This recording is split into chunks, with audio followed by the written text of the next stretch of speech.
Yes, but it's a Wizards 3 discussion, so... Yeah, no, I get it. You can't just focus on him, but I would love to hear if he says, okay, now I'm out of the NDA, I can talk about why I wasn't friggin' in it. Yeah, I don't know if we should... I don't know if it's... He has a YouTube video up where he discussed the videos. Yeah, Watch that one first, then you get a good start. I have... Oh, he does? Yeah. Yep. Okay. Is our audio live? Yeah, we're live.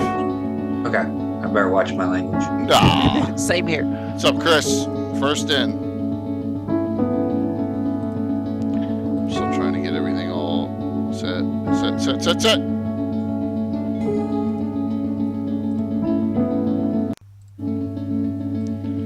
Alright, make this name.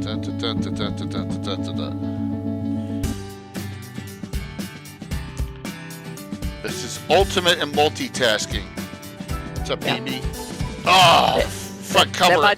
The front cover's wrong. But hold on, I gotta make a change. Oh no! Best laid plans of mice and men. I use strikes again. Hey, that's all right. Yeah, that might be some noise now and then because they're repairing the roof here on our house. So what happened to it?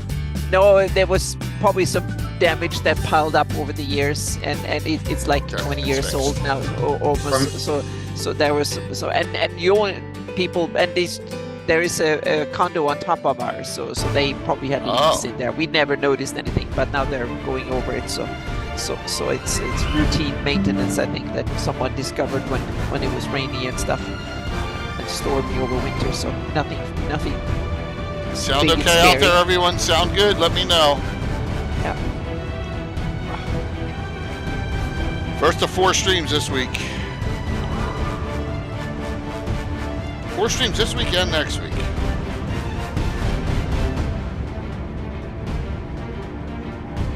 Why do I torture myself, Aaron? I'm just kidding. I don't know. It's fun. Yeah, so... Because you're trying to get to 10,000 and then you're going to retire. Back down to 9905. Yeah, it's almost worse than becoming a partner, isn't it? Well, no, because that was 3 years of torture, wasn't it? Oh yeah, and here you don't have to do anything. You can just keep streaming, and what happens will happen. When you apply, then you have to apply. So here you just have to keep the 10,000 is just. I want to get past that threshold. It's the last. Yeah. It's the last. Thanks, Fuzz.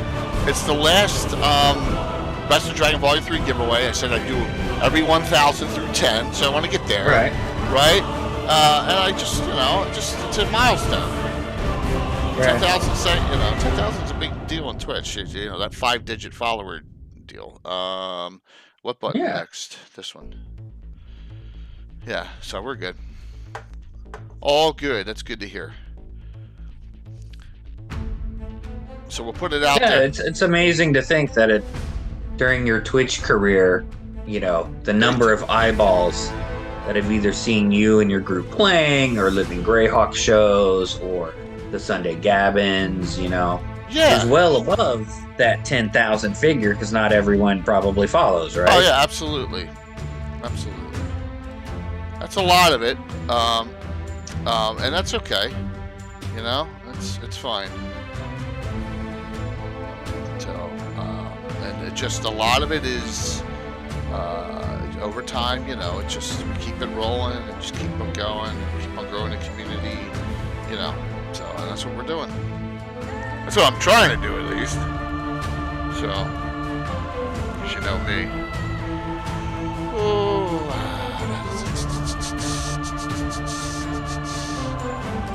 But things are good. No, I got no complaints. You got to start planning for virtual Greyhawk Con. Yeah, in June. That's when you start planning, or is that when I've already got it up? If you here, I'm gonna put the link in chat. You can take a look at it. Yeah, 1 second. Good. Try that. I don't know what I'm gonna try and do this year. Try that. Hey, Mymore. I'm already laying plans for what I'm going to my presentation and stuff, seminars. I might have to do an AD&D game because everyone seems scared of the BK tournament in Pathfinder. Why? After the first year, when people watched it on the stream and saw how mean I am, they've been scared ever since. What's up, Dave? Tempest, what's up? They didn't Now we have a 40 date set. It's awesome, isn't it? Yeah, they were not optimized. So they didn't have 46 plus in every skill roll and all that. Yes.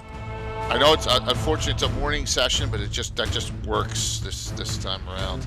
So actually, a week from Saturday, now I have a morning D&D game. Is that the thing you did a session 0 for? No, they're actually 2 weeks after that. That's a Nerdy Guide. But look, Tempest, who was on that, is playing in the group with Mike. Oh, okay. Yeah, she's playing in that group on the 29th. So. Oh, yep. a Mike Disney group is on Saturday morning? Yeah, but it's Mike's playing his other character, Mirax, not. Well, I was going to ask, how high level is his dwarf now? Still 8th. 8th and 9th is a huge haul in Priest in Old School. You know, because remember how those tables stretch out. Yeah, some of those tables were nuts that you can. Yeah. Yes. Yeah. Yep. Trollord Games. Still bringing up Join the here. fray. I got into too many discussions with everyone, and I was talking to Little Bird and a lot because she's excited because she's gonna be. So it's gonna be Mike Disney, Rob Phantom, Little Bird, Heather Hex, and Face of the Great Green Devil just followed. Thank you. Awesome. What a great name.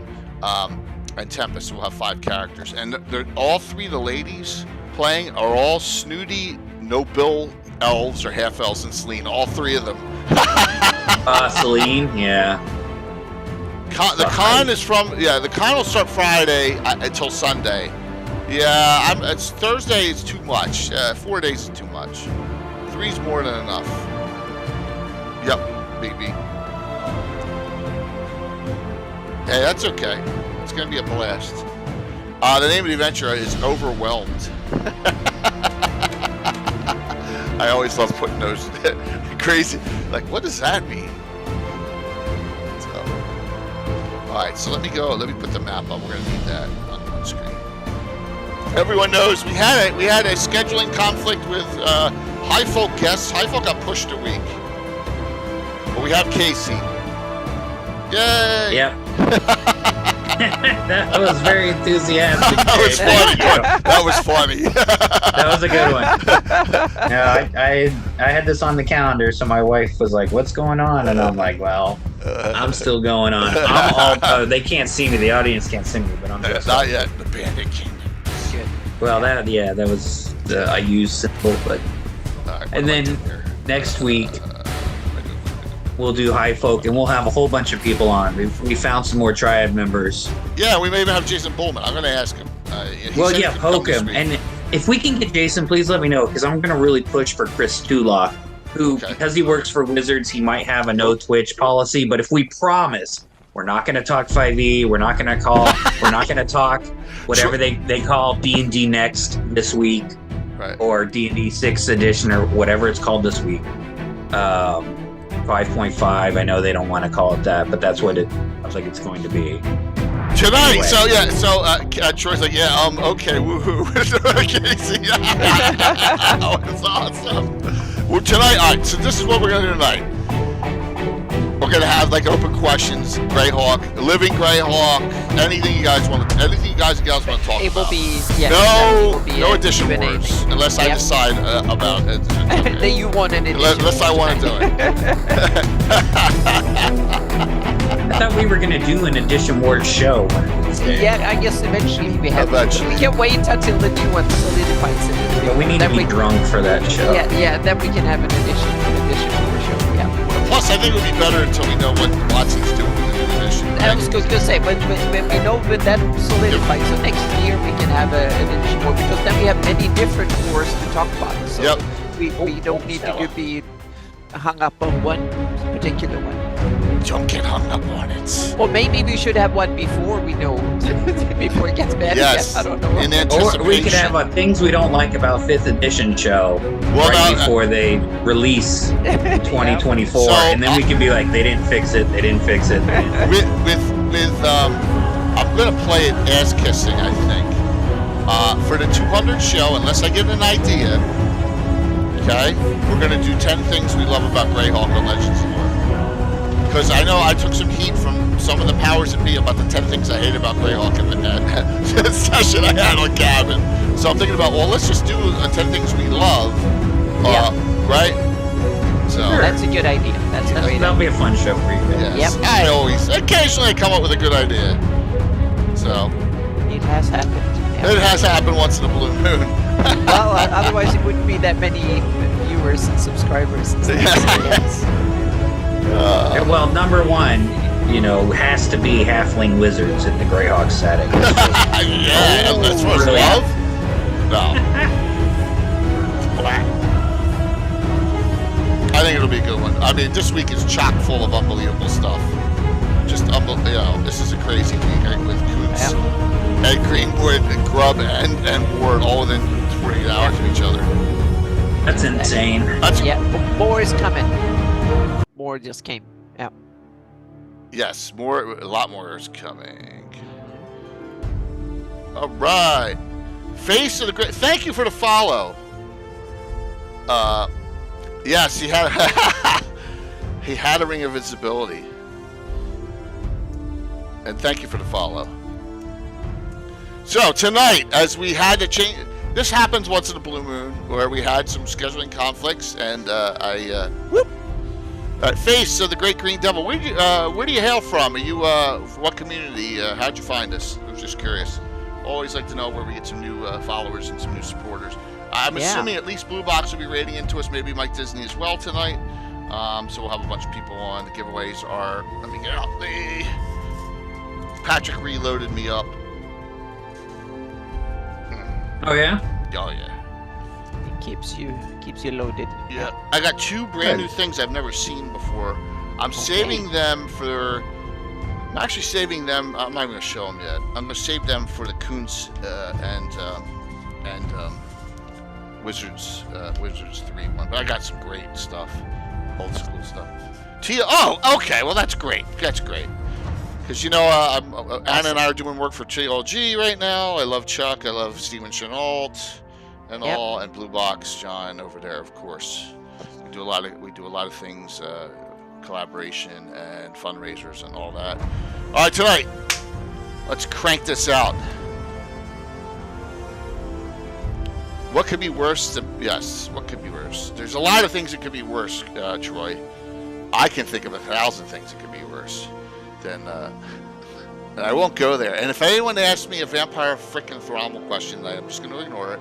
Banhammer. I'm just going to. 24-hour ban. Nah. 24 hours. That's it. Yeah. But it's so hard to. Unbanning is a nightmare. Oh yeah. It's all that. All that's a nightmare. So all right, we're coming live here. Let me just get a couple more things saying, "Hey, we're here." So. And that's good enough. We got a lot of people coming in here. Oh, I doubled up that one. Alrighty. Boom, boom, boom, boom, boom, boom, boom. Yes, that's actually, Chris, you're right. Absolutely. Hey, we're here. Yep. It's not high, folk. That's next week now. But I got Casey and Hannah. Mike was scheduled off. All the guests we're supposed to have, like all four, just. It's one of those rare things that happens. Hey, I'm okay with it. We ad hoc something together pretty quickly. So this is what we're gonna do. Casey's here, so I want Living Greyhawk questions. Okay, where it's general or specific. I got one myself. All right, I'm gonna ask Casey. Oh, I do. Okay. And or I want you to give me a background or description on something because I'm really interested. And then Anna and I will cover our areas of expertise. Terrain for Anna. Oh, thanks, Chuck. There's the legendary Chuck Cumbo or Hello. Steven. I will cover my area of expertise. Anna will cover her area of expertise. We have some other news and updates too that we can go absolutely. over here as And the floor is Yep. no Modron questions either. Alex,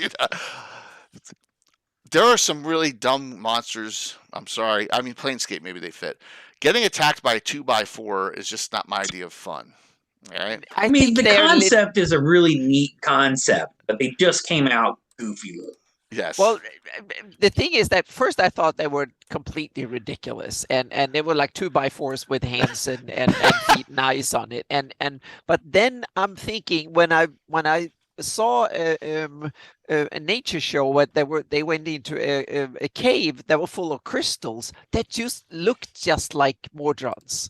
Then I came up with the idea of, instead of making them kind of 2x4s of crystals with legs and arms going around, that might be to make them too human. But what if they had magical or other powers, elemental powers or stuff, and they had so I haven't gotten the final idea of how I want to use them, but I'm getting new inspiration to have a second look, so to speak, when it comes to them. So Anna, there is a creature called a Chrismal, which Yeah. fits that. Mhm. Right? So, that's so Modrons are dumb. I'm sorry, everybody. Well, yeah, the way they are depicted, I agree. Yes, I also Annie. don't like them. So Yeah. Boyd Jones, thank you for first time chatter. If you haven't followed, please do. If you already have, great. Please Hello. ask some Greyhawk questions tonight. I have one for Casey. You want to ask yours first for being new?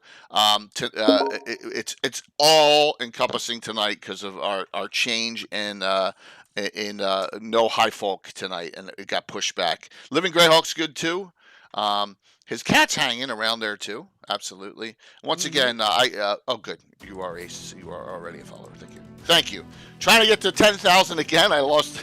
Yes. How many? No, I haven't lost any lately. I haven't Okay, lost good, any lately. good, I've good, actually good. gained some. It's been crazy. Oh, I'm good. in the 9,900 range. So here's my question to Casey. I want to know more about Morgenstauler. Now, Ooh. okay. Oh, yeah. I Damn, you stole my question. yes. That's awesome. But that's I awesome. want to know the origin. I want to know how old is the dragon. Oh man. You know, I want to know, like, you know, was it around during the old one-E day? You know, it had to have been. So give me. No. So Morgenstauler is a living Greyhawk creation Okay. during the Bandit Kingdoms. Third edition, for the audience, Morgenstauler in third edition terms started life as an adult red dragon for a Bandit Kingdoms adventure created by Keith Simcox, who was a prolific Bandit Kingdoms author. And he was about CR 16 in third edition terms. And he lived in the Rift Canyon over in the east side. And I took Anna's map and modified it. And I think Anna also probably incorporated Dragon Rift. If you zoom in to the right towards the Duchy of the Artonsame, you'll see Dragon Rift. He was a very mercenary red dragon. If you read the third edition monster manual as well as earlier I'm sorry, editions, where was that again? Artonsame right here? zoom in on the right side of the rift. On the most... Dragon Rift? Dragon Rift? Yeah, okay. Mhm. That's where his lair is. He hangs out in that area because it's close to the trade roads that go from Artonsame to Rift Crag or down south into the lands of Rehu, towards Red Hand or over towards Spoink, et cetera, et cetera. So he was created by Keith Simcox. He was CR16. He was like an adult red dragon, and he was guarding a MacGuffin or after a MacGuffin, and he was aligned with an Iusian priest because he was a mercenary. The Iusian priest had hired him to, like, Which priest? mess with the PCs. Which priest? Not a canon one, if I remember correctly. One that Keith created for the adventure. Yes. Lord Forth asked $9.95 on Amazon. I don't have my copy ready. Shame on me. Mike's not on, so I'm gonna grab mine. But I distracted him. yeah, I felt bad. Like, no, wacky questions are fine as long as they're. so Morgenstauler in this original adventure isn't really designed to be a combat encounter because the adventure was written for levels 6, 8, and 10. Average level 6, average level 8, average level 10. And Living Greyhawk adventures would have different encounters depending on what the average party level of the PCs was. So he's CR16. He's not even meant to be fought even by the 10th level guys. Right. One table does fight him. My later roommate, Britt, who became a Triad member and member of the Circle. We've had him on the show. Yep. His overly powered half-orc PC charged Morgenstauler with a lance, critted him, did more than 50 points of damage, and in third edition, you could make a monster make a death save if they took massive damage. And apparently Morgenstauler rolled a natural 1. And Britt is the only person who ever killed Morgenstauler in a Living Greyhawk adventure. But he's still alive, technically. because the main table results aggregated Right. were that he survived. Mm-hmm. So, really cool. Here, I gotta update. And then I wrote up an article detailing some stats for him in Earth Journal 23 or 16. There are. I'm covered now. There are no stats in here because this is a compilation of the stories. And if Casey put stats in here, he would have gotten slammed by Watsy, I think. Yeah. So absolutely. he's going to find out what Earth Journal to go to, and then Alex, can you link that? Can you link whichever Earth Journal it is off of Greyhawk Online once Casey figures out which one it is? Yeah. So what he? Which one was it? Yeah. What about his allegiance? What was he just himself and going around stealing from everybody, or was he? So what happened after Keith created him is that nothing was owned in Living Greyhawk, right? It was all work for hire, but Wizards of the Coast wasn't paying us, so Keith didn't own the character he created, so we used Morgenstauler and other adventures. Mm-hmm. And we started having half red dragon babies appear everywhere. And I think Keith even had one in the next adventure he wrote with the dragon. Half red dragon Boulette, I think, or Boulet, since it's French, I guess. Mm-hmm. And so I kind of took Morgenstauler under my wing, so to speak, and became the monster's, daddy in stat terms. And I gave him an advanced age. I aged him up to mature adult red dragon in 3.5. He became a CR21 because I gave him some class levels. He had barbarian and pious Templar class levels. So he could rage, and he could then he had the metal ability. So if he made any saving throws for wisdom, fortitude and will in 3.x, he took no damage from whatever effect it was. So Pious Templar was one of those prestige classes for Point X. Anyway, so I had him appearing in a whole bunch of adventures, kind of in the background. Mm-hmm. And then he appeared in some as like he would hire the PCs or threaten them to do something. But the PCs did get to fight him later in the campaign in various different ways. There was a simulacrum of him that attacked some low-level PCs and scared the bejesus out of them because they didn't know it was a simulacrum. They just shut the door and ran away. That was pretty fun to watch. You never had to fight a simulacrum of a shade, though. Of a shade? An undead shade? Shades aren't undead. Shades are. They are? Stuff. Yeah. No, they're from the Shadow Realm. Yes, I'm busting Tim right now. So. Yeah, and he wasn't overweight like in the new D&D movie. He was not a chunkers. Okay, when I saw the movie, spoiler alert. There's a fat red. We've seen the trailers. There's a fat red dragon in the movie. Mm-hmm. Morgenstauler would be the epitome of the opposite of that. He is a professional athlete of a red dragon. He is in his prime. He's in shape. He uses polymorph a lot, and when he does a polymorph into human form, I like to think he looks like a young Eric Stoltz. Just a very sharp-looking, red-headed man. You mean Fast Times at Ridgemont High, Eric Stoltz? No. Isn't that the guy who was a red-headed famous actor? He's in. Him and Anthony Edwards are Spicoli's sidekicks, man. You didn't know that? No, I mean more like in his late 20s or 30s. I'm kidding. I'm just taking you literally. So Eric Stoltz has been the mask Eric Stoltz. Sure, like a buff, in shape Eric Stoltz. Yes. That was a big bone dragon, right? Yeah, absolutely. that was a fatty. Huge. Huge. That dragon was Pulp ridiculous. Fiction Eric Stoltz, yes. That's a bold statement. Yeah, no, that's Stoner. Morgenstauler wouldn't be a Stoner Eric Stoltz. That's a good reference, though. That's so funny. So anyway, so there's an Earth Journal and my blog, which may or may not be working. I don't even know. I have to check. It's gone through so many updates, and I quit updating it. But I did some stats, some Pathfinder stats for Morgenstauler, Pathfinder 1E, on my blog, cbediting.com. Cool. And if it's up, I'll try and find it and link. You couldn't find it in which Earth Journal? Is it? Yeah, if you find the Earth Journal, I mean that's good because then that's in a publication we Earth can download. Journal, Morgenstauler, Here comes and Blue Box, John. Morgenstauler, Red Dragon of the Rift. Where is it? Issue 20, maybe December 2006 is Welcome popping everyone. up So with a quick Google search. we're doing a general Greyhawk campaign Q&A, Living Greyhawk, whatever you want to know. We'll try and answer it.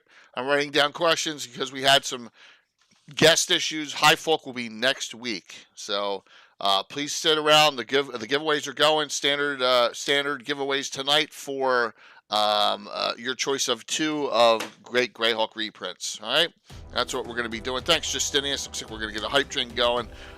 Happy to see everyone here. First question was about Morgenstauler, the Red Dragon from Living Greyhawk Bandit Kingdoms. I asked questions on the background. I got some other ones coming up. I got one. He would kick Thimbershard's ass. It wouldn't even be. I don't care if this was a dragon that eats other dragons. Thimbershard, his fat ass would be stuck on the ground, and Morgenstauler would just. Well, first of all, I gave Morgenstauler ridiculous magic items. He just Did had. you create them? You didn't create them. No. But when I aged him up, okay, and then I gave him stuff like my blog post apparently is still up, so I'm going to go ahead. Yeah, link it, please. And this is a pretty detailed stat block form if you do 3rd edition. I'm trying to find his gear in here, and maybe I gave him. Wow, that's an old blog post. I might not have even included his gear in this stat block because it was just so nuts. He's a 9th level spellcaster on top of being a dragon, so. He's got quicken breath weapon. He's got blinding breath. So he's just absolutely brutal in 3.x. He's absolutely brutal. His 3.x possessions: Amulet of Mighty Fists, Claws of the Ripper, Cloak of Displacement Minor, Gemstone of Light Fortification, Ioun Stone, Pink Rhomboid, Mask of Lies, Phylactery of Change, Ring of Protection +3, Test of Resistance +4. Thimbershard doesn't stand a chance. Morgenstauler's armor class 40 before 40. buffing 40. So Thimbershard, get that weak dragon out of here. Wow. Sorry to steal your thunder, and I got you on that one. No, that was good. That was good. Great. Got me all riled up. Awesome. Talking Perfect. fat red dragons. That's good. Good to see you, John. Thanks for the raid in. But otherwise, hello. I really enjoyed the movie. Excellent. Yeah. I love the movie. I mean, let me rephrase that. I liked the movie a lot. My son liked it a lot, and it was much better than I thought. It was exactly. It was more heartrending. It was more emotional. Just to segue real quick, and for the audience, if you haven't seen the movie, I think it's important for us nerds to go see the movie so that hopefully they can make sequels or spin-offs and whatnot. Yep. I don't know if Ed gets a dime from it, but he certainly deserves every dime he might ever get from it or in the future. He doesn't. I've talked to him and he doesn't get shit from it. But I mean, Harper's, which Chris Pine, his character is, it's all his, man. So it's all his game. It was a fun romp. That's it. Yeah. It was a fun romp. It was that D&D movie, right? With the Keanu Reeves knockoff guy, Justin Whalen back. It was so terrible, Well, But I love the things that they changed from the rules. Time stop becoming an offensive spell, and other things like that, where they had the magic duels. Spoiler alerts. Just go see the movie because it's been out a couple weeks. Time Swap is in old school's 9th level. You have to be an 8th level wizard to cast it. It's still a 9th level spell. Okay. I think in the later editions. Oh yeah, I think so too. Alex, thanks. I think it's and it was neat because they weren't just doing 5th edition class abilities. Right. Yeah. Definitely give it a shot. So, all right, here comes a question from one of the newer viewers, which is great, hasn't been on it recently, and that was the migrations out all those years. And I believe Boyd Jones asked it. I dreamt last night I was touring Europe with a lot of you Greyhawk heavies and Gary Gygax. Gary told me that the migrations of humans in Greyhawk mirror those of humans in Europe. That not so, right? It was a cool dream, though. Oh my gosh. Man, I you think have it it much is cool. based on. I think it is based on the idea of what happened in Europe. Right, the out of Yeah. Africa of Oh yeah, but human it's tribe not a movements, direct right? analogy, but it's probably Right. taken a lot of the idea where the Indo-Europeans came in the like what was it like from Yeah. 5,000 to 300, Right. 400 So you BC got migrations in and stuff. here. You So got you had migrations here. yeah, You got there were migrations waves of here. new the new population that came in and blended with the ones that were already there. So that idea that in a lot of sense Flannies and old ancient Europe had a lot of similarities in that sense. Yeah. Hey, it's a cool concept idea, and Mm-hmm. you can see. I mean, if you look at this map, you Yeah. got what Lake Yeah. Michigan, Lake But yeah. Superior. I mean, they're all Oh here. yeah. Oh yeah. So Sure. And we yeah. have to. Thanks, It's a Double. mishmash. And meaning, if you take ancient Europe, you had the Indo-European that came 3,000-4,000 years ago, and then you had various other that came smaller groups. Then you had the Mongols that came and raided and stuff, and so you have several different waves of people coming and originally the Homo sapiens, meaning the Neanderthals and other hominids were there before we came, and then we came in a couple of waves and replaced them, etc. So it's in Europe, it's definitely been ongoing that not only replaced, but in most sense, at least in Homo sapiens, blended with the population. So just changed it slightly, so to speak. So that's Yeah. great. That's a great, neat little question there, Mhm. and I really Yeah. appreciate you asking it. And thank you Yeah. so very And much. I Yeah. also think it's a cool thing to do in a setting in order to introduce some dynamics, because Great it's not question, only Mac. yeah, so but because you also get things like different religions, different cultures, and stuff like that you can play with. I mean, you have the Bakluni, you have the original Flan, you have the Olmen down south, then you get the Oridians coming in, the Sul coming in, and the Bakluni blended a bit and stuff, and that creates an interesting mix where you can play with, meaning you don't have to use all the pieces of the puzzle if you don't want to. You can emphasize on one or several or a couple of them, but you have them there if you want to, so to speak. Rob, yes, there were migrations going before the Invoke Devastation and Raining Colors fire. In particular, Iridians. Yes. There were migrations going on into the Sul, Sheldamar. Not the Sul, the Iridians. The Sul and Bakluni, not as much, but the Iridians were migrating into the Sheldamar for a long time. So and we have the Flan and the Olmans that had been around for a long time and had their probably back and forth too. No, it was going on. It was less, but it was going on. The people were moving east. Absolutely. Thank you for that hype train, everyone. Speaking of Iridians, posit. Iridians are like Monty Python playing French people. Change my mind. The Monty Python French accents.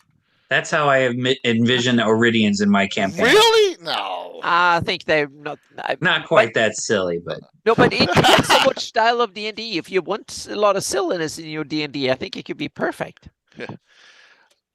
I love the idea of the Shieldlanders just being like, I fought in your general direction. Well, of course, the Shieldlanders especially. But they're not Iridians. They're Iridian. Yeah, but from an English perspective, you can see the old culture as the old Flan, and then you can see the oncoming Normans and stuff that had new castle building ideas, more modern and stuff. So there's meaning what you can pick some European analogy, and then you can riff off that one in Greyhawk, so to speak, when it comes to a lot of this. And they, a lot of the analogies don't come in the same order, and the inspiration doesn't come in the same order in the Greyhawk, because in Europe you had the Roman Empire was earlier than the Normans and a bunch of the stuff that inspired a lot of things in Greyhawk, but the Great Kingdom in Greyhawk came after.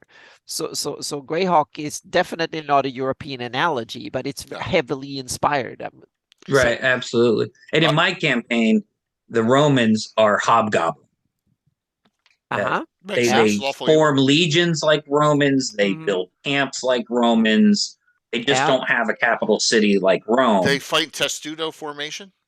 Yeah, well, they could if they wanted to, but I haven't done that yet. I mean, when I was watching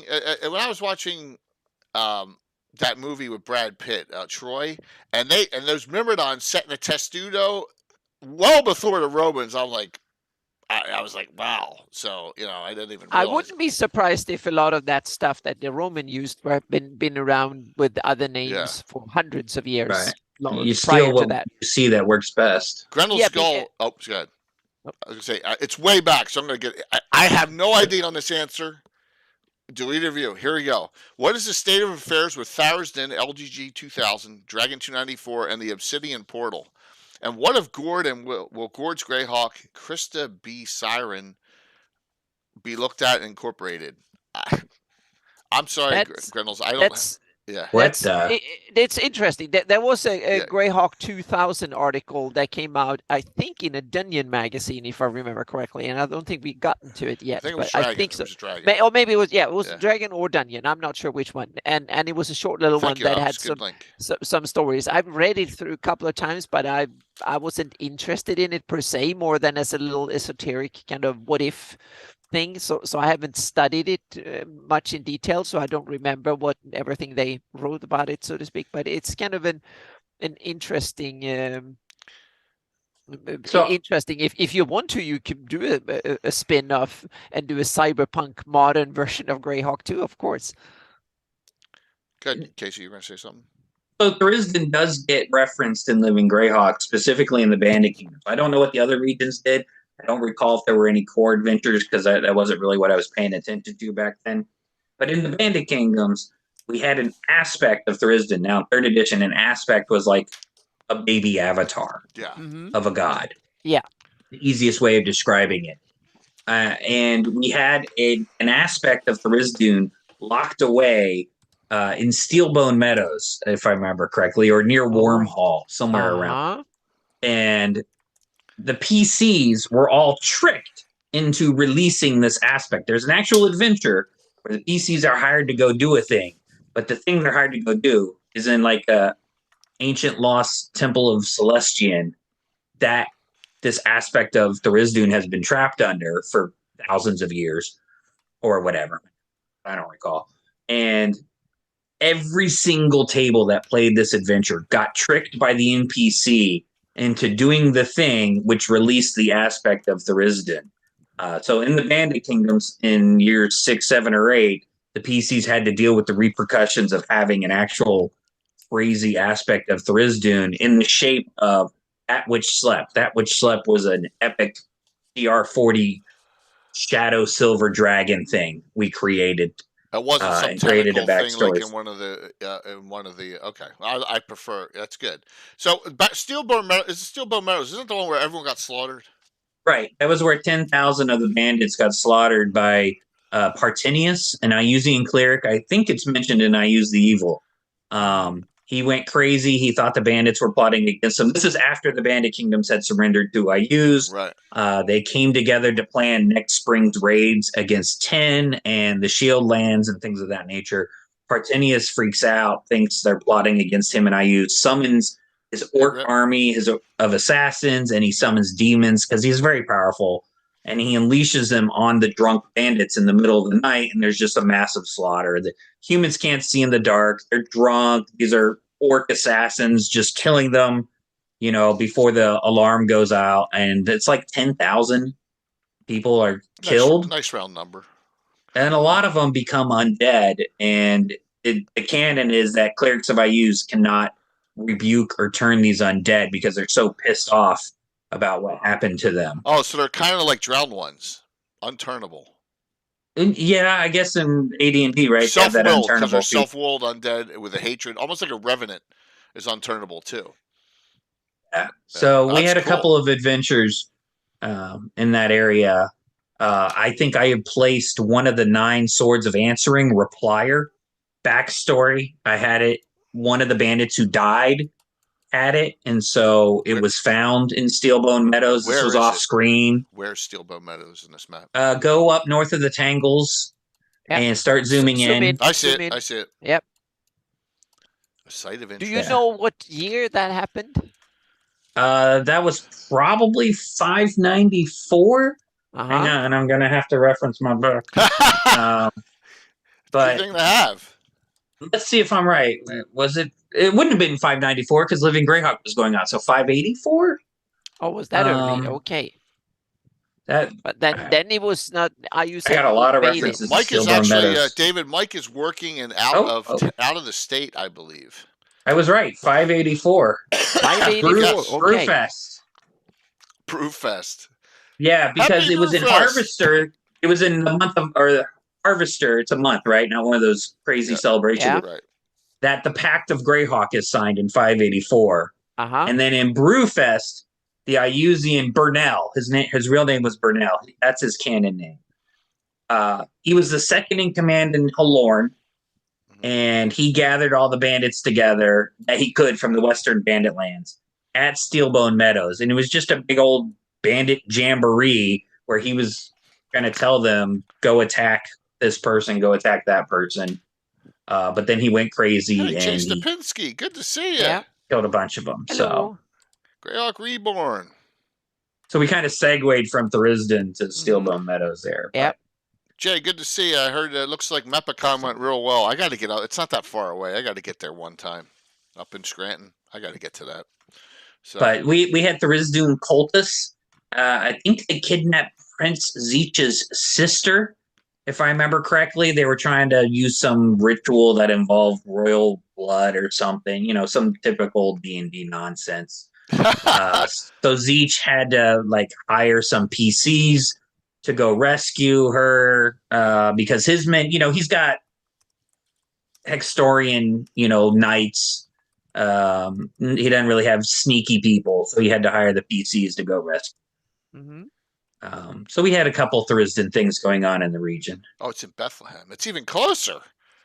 It's in Bethlehem. Well, tell me when it is in October, Jay. Hopefully, it's later in the month after Virtual GrowCon. So, or have Mr. Bridges? No. Mike is away on work. Mike's just away on work assignment. He'll be here next week. That's cool. Yep. So it's 2 weeks after Virtual GrowCon. I'll take a look. I'll see if I can make that. So that's a great story because I always like that kind of stuff. So that is Steelbone Metals is a contrivance of Sargent. It has to be. I'm pretty sure. Right? I use the evil. Yeah. Okay. Yeah. Very, very cool. Absolutely. Neat. You have to have a reason for why these 10,000 bandits aren't going to regroup and reattack the Iusians as soon as the Iusian army has continued all the way on to the Shield Lands. One reason is the Iusian spellcasters were very much more powerful than the bandit spellcasters. Right. When you look at Iusi Evil, the Boneheart, the Lesser Boneheart, and the Bone Shadow are all just ridiculously powerful AD&D characters. Yes, they are. And that gives Iuse 18. That's essentially 3 high-level adventuring parties. Right, but you got to remember, they're all scheming against each other. Sure they are. They're all chaotic evil. Yeah, but a couple of them work well together. A couple of them die, and a couple of them get promoted. Right. But if you imagine a holodeck version of the Bandit Kingdoms, one 18th level wizard is going to be able to wreck 99% of whatever he wants to wreck. It's a low population area. So we're going to get the questions from Big Mac in a second, but why is this called combination of free lords up here, Dark Elf? That was a term that was invented for the Living Greyhawk Gazetteer. I'm not sure exactly who invented it, but they wanted to have, it's the formal name that the lords call themselves, so to speak, when they want to brag and call themselves formally what we are, so to speak. So a lot of countries have these kind of formal titles. It's not what others call them. It's what the lords call themselves when they want to be formal and imposing and more civilized than they are, perhaps. That title comes from the Living Greyhawk Gazetteer. By the way, for all of you, the only place I've seen it. Sorry, go ahead. For everyone here, no, you're good. For everyone here, see that town? That's this by William Henry Dvorak. There you go. Available on Drive-Thru RPG and PDF. I think it's in hard copy now too. Yeah. You want it? You want it? It's really neat. Yeah. So I think Dave, a couple people have used it. I think Phoenix Iwaki did an adventure there for during the fundraiser. So, yep. Hey. So. Yeah, because I don't think title combination shows up in Dragon Articles 56 or Dragon issues 56 or 63. Yeah, it's just the Bandit Kingdoms and the fiefdoms are named. Yeah, exactly. So that was a kind of a title of the area or something that came up for the Living Greyhawk Gazetteer. And the Living Greyhawk region wasn't called the combination of free lords. We were the Bandit Kingdoms. Our adventure designation started with BDK, Bravo Delta Kilo, for Bandit Kingdoms. So combination would be a formal thing. It would be like in the real world, a lot of countries have these long formal names. It's not what you call them in daily speech, but it was what they're called in diplomatic terms or when they want to be imposing and stuff like that. So yeah, that shows your ambitions and you want to appear bigger and more civilized. And it's kind of cool because and it also follows Greyhawk traditions because both the 83 Gazetteer and the Living Greyhawk Gazetteer have these full name or formal name, whatever they're labeled, and you have the full name of the consecrated cantons of Perenland and stuff like that. I think it's really cool because it, especially in medieval Europe, was full of these little things that were called all sorts of things in order to, and the important bit is not only what they're called, it's what they're recognized as. So that's another thing, because some countries might call themselves a kingdom, but the other real kingdoms don't recognize it as a kingdom. They just say it's that little freehold over there that is yapping about it, or whatever. So yeah. So and makes that and a point that point makes me wonder if Zeech was a real person. Did he make Red Hand a principality? Because if he had called himself a king, the surrounding countries would have taken extra umbrage. Exactly. It wouldn't have just been the Shield lands that would have been pissed off at him. The county of Ernst, who he ends up sparring with anyway, would have been like, oh, no. Because then he would elevate himself higher than the Ernsts, each of the Ernsts, and they would not go with that. So exactly, it's a way to kind of to be under some diplomatic flack, so to speak, or political flack, to only aspire this high and not higher than that. Can avoid a war or an unnecessary conflict. I think Siege wanted a lot of conflicts, but I don't think he was an idiot. He didn't want conflict with everybody for no apparent reason, so to speak. Right. And I'm looking on Dragon 56, page 27. It gives the old school troop sizes and the leaders' name and class levels for the various fiefdoms. And this is where the first mention, I believe, of Zeech would come from. And we'd have to check the Zavoda index to make sure.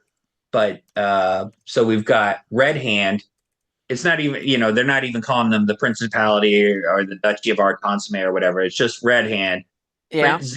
Cleric Fighter, 5th level, 8th level. So he had gone 5 levels of Cleric. I believe then he fell from Hieronius's grace. Right. And he became a dual. Well, he's human, so he can't multi-class.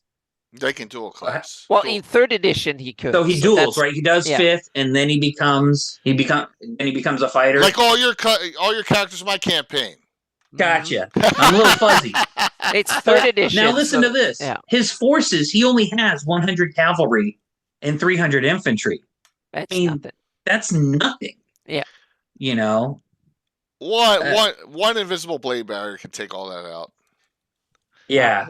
But if you wanted to see the earliest depiction of the Bandit Kingdoms, you want to look at Dragon 50, other than the stuff from the 80s, the box sets and whatnot.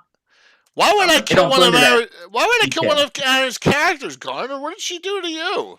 Holy jeez! If I throw some bits in the stream, will you kill off Aaron's character? Aaron's got 3 characters, by the way. Oh my god!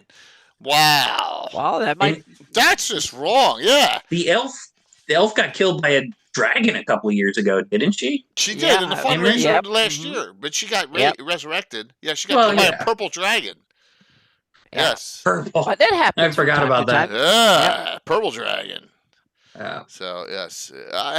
You know me. Hey, your daughter, Garner, Tempest is playing in a week and a half on a Saturday morning. Throw all the DM bits you want in that week. I didn't even have time to put get the shout out updated. All this stuff has come together. I mean, so much stuff came together in the last 2 hours. So, yeah. Yeah. That's what you do. All right. So, a really cool question by David Leonard. Okay. any extra planar, planescape, astral plane, all that stuff in Living Greyhawk at all in the era. Now we know the weird stuff that came and wiped out 10 was like extra planar, right? Right. Over a That was from drunken, the Ethereal. the ethereal. That was the Ether Thread arc where they unleashed, and we've heard the story. They were drunk. The campaign admins, they were drunk at They were Gen Con, drunk. right? At a bar at Gen Con. It was Bullman and Mona Bullman, SRM. Yeah, and Stephen Randy McFarlane were drinking one night and they just at Gen Tin Con. was not assigned a region during Living Greyhawk for whatever reason, and maybe they just thought it was boring in canon or something. I don't know. I like to make fun of 10 because it's next to the Bandit Kingdoms, and in canon, the bandits used to just raid it all the time, and then 10 would fight back. But so they unleashed this Ether Thread arc where these ether bugs, they were basically sort of like giant Umber Hulks. It was Starship Troopers. They were Starship Troopers for D&D. That's a good way of putting it. They could spit, and their spit would move things to the ethereal plane, including parts of your body if you took damage. We're not making this up, everyone. Yeah. So this whole threat was basically about IUs and others looking for the Codex of Infinite Planes, and it ends up leading to the Isles of Woe and to the Lost Hands of Yagrix and the Tomb of Zunk. I think those were kind of the three ancient lost things that were involved in this very convoluted plot I barely remember from 20 years ago because I didn't write it. But I got to play in it quite a bit. My advice to you is to start drinking heavily. That's an Adam House quote. So yeah, whatever it was, they were drinking heavily that night and goes, let's. And so the Ether Threat destroys the Duchy of 10. The Starship Trooper bugs overrun 10, but we're in the Bandit Kingdoms. We had a few adventures where they bled over, but it was a good movie though. I liked it. It was a good Casper movie. Van Diem. Would you like to learn more or know more? Yeah. Oh, sorry, please. Yeah. Yes, exactly. So yeah, Zunk, Yagrax's hands, and it was all part of this plot. IUs wanted the Codex. It was going to allow him to do weird IU shit. And my buddy Britt was the one, I think, writing all those last adventures. So it's really complicated. It's kind of outside the scope of discussion without having Britt on. That better? My mic better? So it was good all the time. That was good. Yep. Garner says it's slow. So there is a group in D&D. One day you may see the following quote, which I've used a couple times. And it goes, everyone fights, no one quits. If you don't do your job, I'll kill you myself. Right, right from Starship Troopers. Yeah. Starship Troopers, yeah. Was that the Kurgan who says that to everyone? No, that's the other guy from V. No, the guy from V, I think. It's what's his name from Top Gun and Jester's Dead. That's the guy from V. And then he played in V too. He was one of the mercenary types in V. Yeah, Michael Ironside. Then Casper Van Diem says Thank you, Sam. Michael Ironside. Casper Van Diem says we're all over the place tonight. David, planes in the Bandit Kingdoms. Just in my book, I searched for the word plane. We had adventures located in Azagrat, which is the home plane of. This is a trick question, or not trick question, but for Anna. Yeah. Plane of Azagrat. Who do you think lives there? Grazitz. There you go. Grest. Yep. We had an adventure in the plane of Gehenna. I always say Gehenna. Oh, yeah. It's like GIF versus GIF. Everyone says it differently. Yeah. Yep. And then we had an adventure in the plane of Limbo. And then we also had Pazunia, which is home to which demon? Pazuzu. Right. I guess, That's on the abyss. So those are at least 4 planes we had adventures on. Notice like 3 of them were the evil outer planes, and then that's why one of them was Limbo. We had a lot of Slod come over from Limbo. Mm-hmm. Speaking of the Red Dragon Morgenstaller, I created a half red dragon blue Slod. Yeah, and a sheep. Yeah, but the half red dragon blue Slod was the flying purple people eater. It was awesome. So and I have a mini for it somewhere. Dave, this is the deal. This is going to sound really nerdy. This is what we do, like dudes talking at a bar about conquests. It's kind of the same thing with these discussions, because these are like the memories we have from so many years of gaming, the stories we can tell, and that's kind of like we're doing tonight. We're reminiscing a lot of the fun, the crazy fun things that have happened over the decades with a lot of other people in the audience. It's just. That's just the wonderful things, So yeah, cool, very cool. All right, that was a great question from Dave and Big Mac on that. I was glad, glad to see. Just like the City of Brass, which we both have, Dale. You and I have that book because we are a big Necromancer game, third edition look, first edition feel, whatever commentary from that time frame. Hey, Neophyte, good to see you on. So. Yeah, we are the bards of old. Someone has to be, and we're gonna keep it going here. So there's some really good content though. Oh, look at that! Got the tail in the curve mode, and there you go. It's a big cat. Where's Patrick? Trying to summon Patrick. I haven't seen Patrick on tonight. So for all right, because I know Garner's on, I know Tempest is on at the same time. I just finished this, and I think I sent it.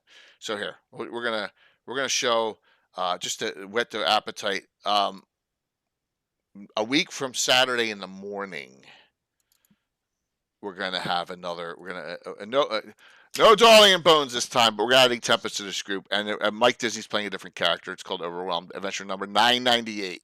New recruits. That'll be 9 a.m. 9 to 1. A week from Saturday. All right, on the.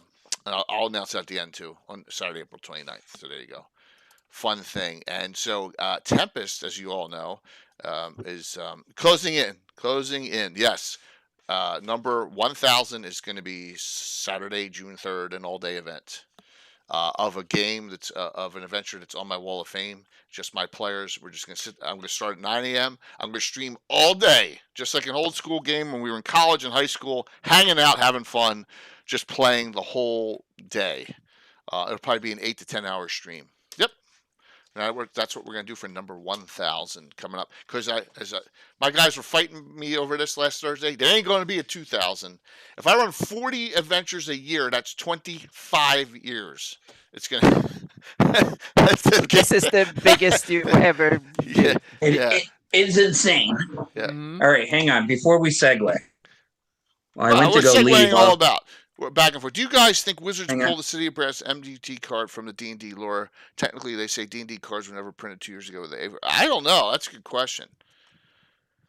Closing it. That's the Flying Purple People Eater. Oh, nice. It's custom-made mini. Yeah, cool. It's awesome. a 3D print? He took the Blue Slod Mini, grafted the wings onto it from the bronze or brass dragon. Yeah, it looks hard to see the color, but it's purple with some sort of colored pink for the dots. Right. So this is the half-red dragon blue slod. And he's awesome. Patrick, you're going to like this. I got a double header on May 13th, the night game you're going to be invited to. So you should probably know what system it's going to be. I'll talk about that at the end. I'm going to be GMing twice on Saturday, May 13th. May 13th. So, yeah. That's awesome. That is a unique miniature. That's fantastic. I love that kind of stuff. Yeah, that's one of my prized possessions. I ran my first in-person D&D game since COVID 2 Saturdays ago, and that was going to be the boss fight, but we ran out of time because I threw too many encounters at him. That's what happens, man. Too many encounters. Well, I over-designed the adventure by like 3 fights. Let's go. Oh, well. We had a good time. Now, 13th of May, 2 separate games. You'll see. Going to be 2 separate. One D&D on the 13th and one not D&D. So, let's see, pulled everything TSR, anything just on. I'll go exactly, but we try and. There's various reasons why Greyhawk isn't being featured, and I think a lot of it has to do with intellectual property. I don't. I think it's just they haven't got. Now that Acquisitions Incorporated is in Greyhawk City, things change. Yep. I think things are going to change. Whether it's for the better or not, speculative. I'm not going to worry about it. Yeah. Because it ain't going to change And- what I do. So, but it may change. It may be for the better, maybe for worse. Who knows? Anna, you got. So, what general question, Anna, do you want to ask Casey, myself, or the whole audience? Whatever. What would you like to? Well, now when we're done with the dragon question with the Morgensthaler, I was thinking, any other big dragons from the Living Greyhawk? Well, we have. Was that the only one we had in the BK area, or was there any other? Oh no, we went Okay. nuts. Mm-hmm. So in Cool. year 6 Yeah. of Living Greyhawk, which was 2006, Wizards designated it the Year of the Dragon. Ooh. And we were finally kind of encouraged to have dragons in adventures. And in the previous beginning, you were years, not you had- supposed to have, right? right, we weren't really supposed to. You had to get circle permission for true dragons, not just wyverns and things like that. But by year 6, I think they knew the campaign was ending in a few years, and Wizards of the Coast was trying to sell probably the Draconomicon and various other dragon-oriented adventures. Oh, that's probably right. when the one with Tiamat, the what was it, the Red Hand of Doom, maybe, or I forget which one came out. So in the Bandit Kingdoms, we'd already had Morgensthaler, the Red Dragon, but in canon, there's a large green dragon in the Tangles Forest. Yeah, I believe referenced in I Use the Evil. So we had her appear. She was a monstrously. Now she was kind of a big fat dragon. Yeah, but not as fat as Thimbershad. Yeah, Venthree Mirax, I think it's her name. Is she on the map, Anna? Yep, on my campaign map at least, but I'm not sure she made it to the. I think she made it to the official one too. Up in where the is her name? Western Fellreave. I think she's also she's referenced in the blog post. There she is. Yep. She's here. There you go. Yep. Whoops. Yeah, you'll have to zoom in. One sec. Yep. So we have to see some alien. Who's busting my balls about this? What is that? Oh man! I don't think we even named her. So you may have given her a name, Anna. Okay, we always called her the maybe. Green Dragon of One sec. Call. Yeah, I think she's named in one of the modules. I think she is. Well, her daughter is named. Maybe that I confused. Margot Ruthix is her daughter. Okay. And Margot Ruthix left to go live in the Tangles because Mom was just too much of a snooping busybody. What's it? What was her name? The daughter's Margot Ruthix. And you said to Tangles. Oh, down here. He moved to the Tangles. Yeah, and that was another Living Greyhawk. The daughter's a Living Greyhawk invention for another adventure. And she goes from being lawful evil, which I think green dragons were by nature, to lawful neutral throughout the course of various adventures, things that happen. She's mostly concerned about helping rebuild the Tangles. We had the Tangles Forest get denuded by Kranzer of Riffkrag. It's another long story. But so we had those two green dragons. Now, Morgensthaler sees Margot Ruthix being attacked by demons during the Living Greyhawk event. And just immediately has this, I'm the biggest, baddest creature. I'm going to go save this dragon from these demons and, make her fall in love with me. Because he was just an egotistical red dragon. That. And he did. He saved her from the demons. And then he wooed her. They dated. Children were conceived. And then he dumped her. Because he's a chaotic evil. He is a bad baby daddy. Well, he didn't want to actually stick around for the kids. He didn't. So he went back to his, he's a trailer park, kind of dragon. Yeah, maybe I shouldn't say that in 2023. That's okay. So, what is he's a little on the trashy side? What is Borgid's Great Hunting Lodge? So we just needed a location. This was created by the tribe before me to host a special interactive event where the PCs form teams to hunt various monsters. Oh, that's right. You told me about that. For their pelts. And the team with the most pelts got opportunities to purchase land or got the deed for Borged's hunting lodge. And then in years later, we would have recurring special events there. So it was like a familiar place we tell. We're going back to Borged's hunting lodge. So wait a minute. They ripped that off of you in Pathfinder Kingmaker. Because there's a whole hunting quest competition.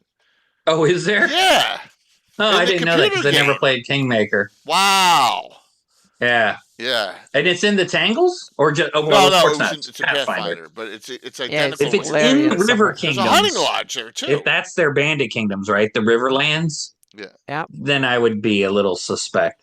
Interesting. That's pretty cool. So in Borget's hunting lodge, one year it had been taken over by undead who popped out and messed with the hunt. Another year they get attacked by this evil druid who's pissed off that they're killing the forest animals for fun. And the final year is Kranzer unleashes a fey attack, a whole bunch of red caps and rock demons and things Red caps. against the adventurers who had gathered there because they were all conveniently gathered in one place. And Kranzer's like, well, cool. You people have been annoying me for a couple of years. I'm just going to take you out. Oh, that's awesome. Yeah. That is cool.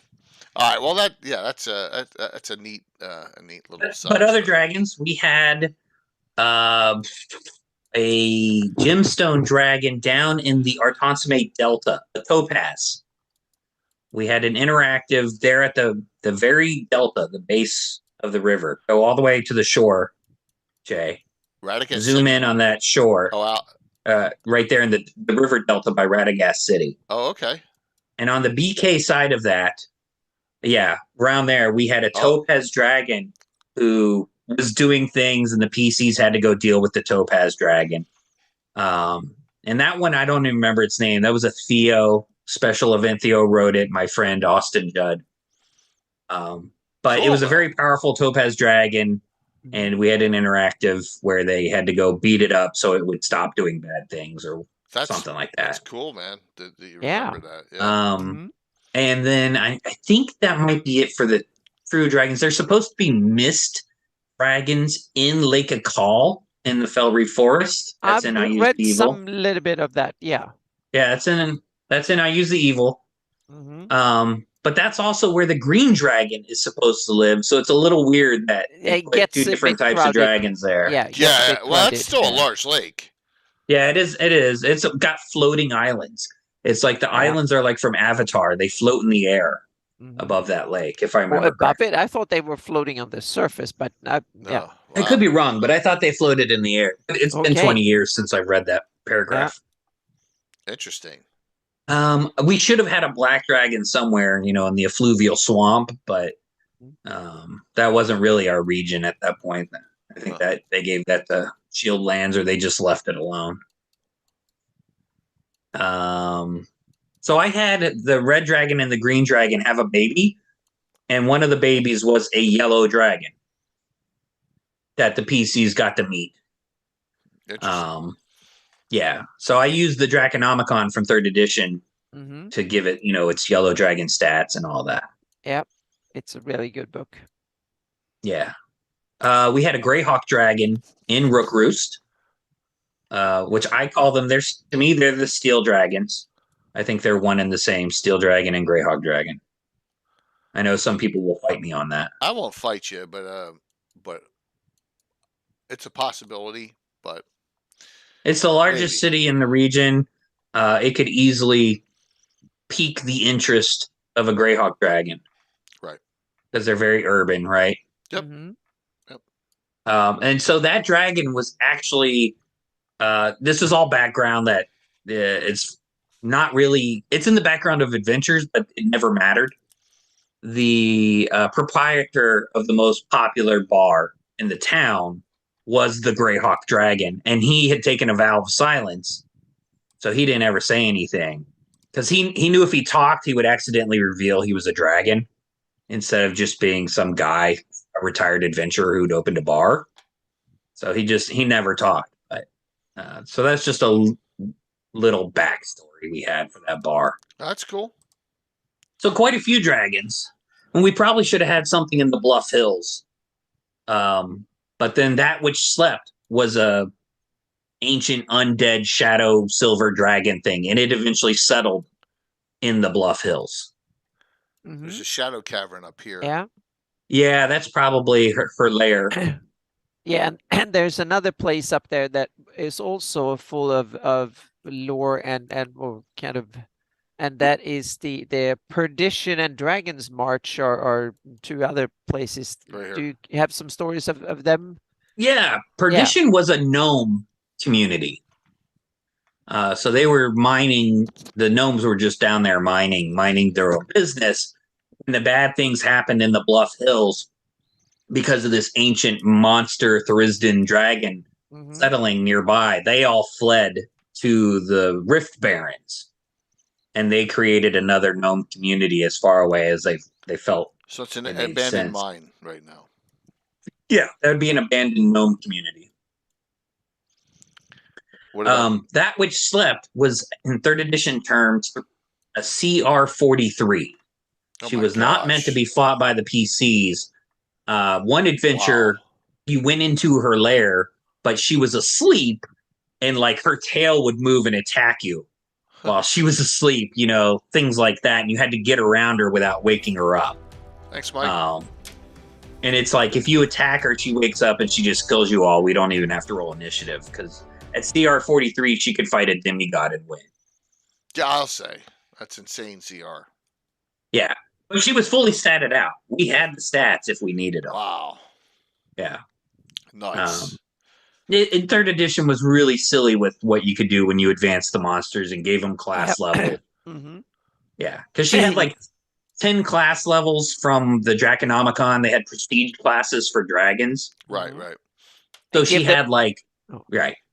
She was insane. Yeah, if you gave them things like barbarian rage and stuff, they became really dangerous. That's insane. Yeah. But raging for a dragon, it's kind of cool. I kind of like that idea that they yeah, can I do too. Yeah, that they can become really ferociously angry. You know, and maybe each color, if I were to simplify it and do third edition again, maybe each colored dragon has an affinity for one of the classes. Like maybe green dragons are rangers, and you know, blue dragons are sorcerers, and white dragons are barbarians. Yeah, you know, silver whatever. dragon are paladins or something. Right, and then they have like one special ability from that class that you can tack onto them. Yeah. That can get more powerful as they age. But yeah, just giving the red dragon rage, like he had 30 something hit dice or whatever it says in my article. All of a sudden he gets 4 more hit points per hit dice or more hit points per hit dice. It was hilarious. Yeah. Nuts. All right, audience, got some other questions for us, whether it's Greyhawk, Living Greyhawk, or the campaign in itself, please shoot. You know, some really good ones so far. So I had a discussion. I hope everyone's having fun. And I had a discussion next week with John at Blue Box about this topic, and I want to go. Dragons are becoming too powerful. Yeah, they did. I think it makes sense that dragons are super powerful. I don't know about super duper powerful. This should be a difficult fight. I like them really, really powerful, but not only in hit points and damage outright, so to speak, but yeah, I mean, there should be a difficult fight. I don't like throwing dragons that are too easy for the party to beat. Like if you throw a young dragon at a party of 4th, 8th level, whatever, then they beat a dragon. They're all like, "Oh, we killed a dragon." I'm like, "No, F you. You got to fight a big adult dragon." Well, the small dragons will have any meaning. Yeah. The reason there isn't that many adult ones is that the small ones get picked off easier, so to speak. Yeah, I'll so, say, yeah. So that's why a lot of some of the good ones they protect their kids, so to speak. So and is everyone caught up from Mandalorian last week? Not today. No spoilers. I haven't watched last Mandalorian. Week. I'm a Picard guy. Well, I'm both. Last week's Mandalorian had a kaiju, basically. And to me, that's what a fully grown dragon is. You can't fight. You have to run. A kaiju from Pacific Rim. Is that what you're talking about? Similar, maybe not quite that big. Yeah. Those were crazy big. But that is one of my top 5 movies of all time. Pacific Rim is brilliant. It's Space Giants, man. Redone. Right? The old TV show. It's a perfect movie. It's a perfect movie. Robots fighting monsters. You all know why I have to take that could be its own. I could do a whole show on why I love Pacific. Why do I have to take the side of Picard over Mandalorian? You guys should all know why. Okay. Yes, of course, Todd. My good friend Todd Stashwick. I saw headlines saying he might still get some spinoff that who knows, maybe I haven't watched, obviously we get a new episode tomorrow, right? Yeah. So spoilers. I agree, Rip. It's awesome. So but we'll see. He's doing a great job of that. Tonight the last one airs, but I'm not gonna watch it till Friday night because that's when my wife and I watch that last episode. Can't mix Star Trek. Yeah. So yep. Yes, we should. Well, that would be cool. But Todd's been there the last 2 years, which is great at Gary Con, and it was really cool to see Vince Vaughn, Joe Manganiello, Joe's brother, all those people that are like just normal guys just playing D&D, and playing games, which is awesome there. So, and then we'll get with Josh Pop on what's happening. He kind of once he blew up the stream on Sunday. If any of you were watching, you understand what I'm talking about, and gave Troy an eyeball. Well, Troy, when he's like, "Oh, I'm going to give away these Len Lakofka adventures," I'm like, "What?" Right out of the blue. But there's a lot going on for Gary Con for next year, so y'all should be really excited about that. So, yep. So Troy asked the question if there have been dragons as the super big bad behind the scenes influencing in certain areas, and I think other regions, a few had that. High Folk, I think, had a very powerful green dragon messing with things, and hopefully they can talk about that next week.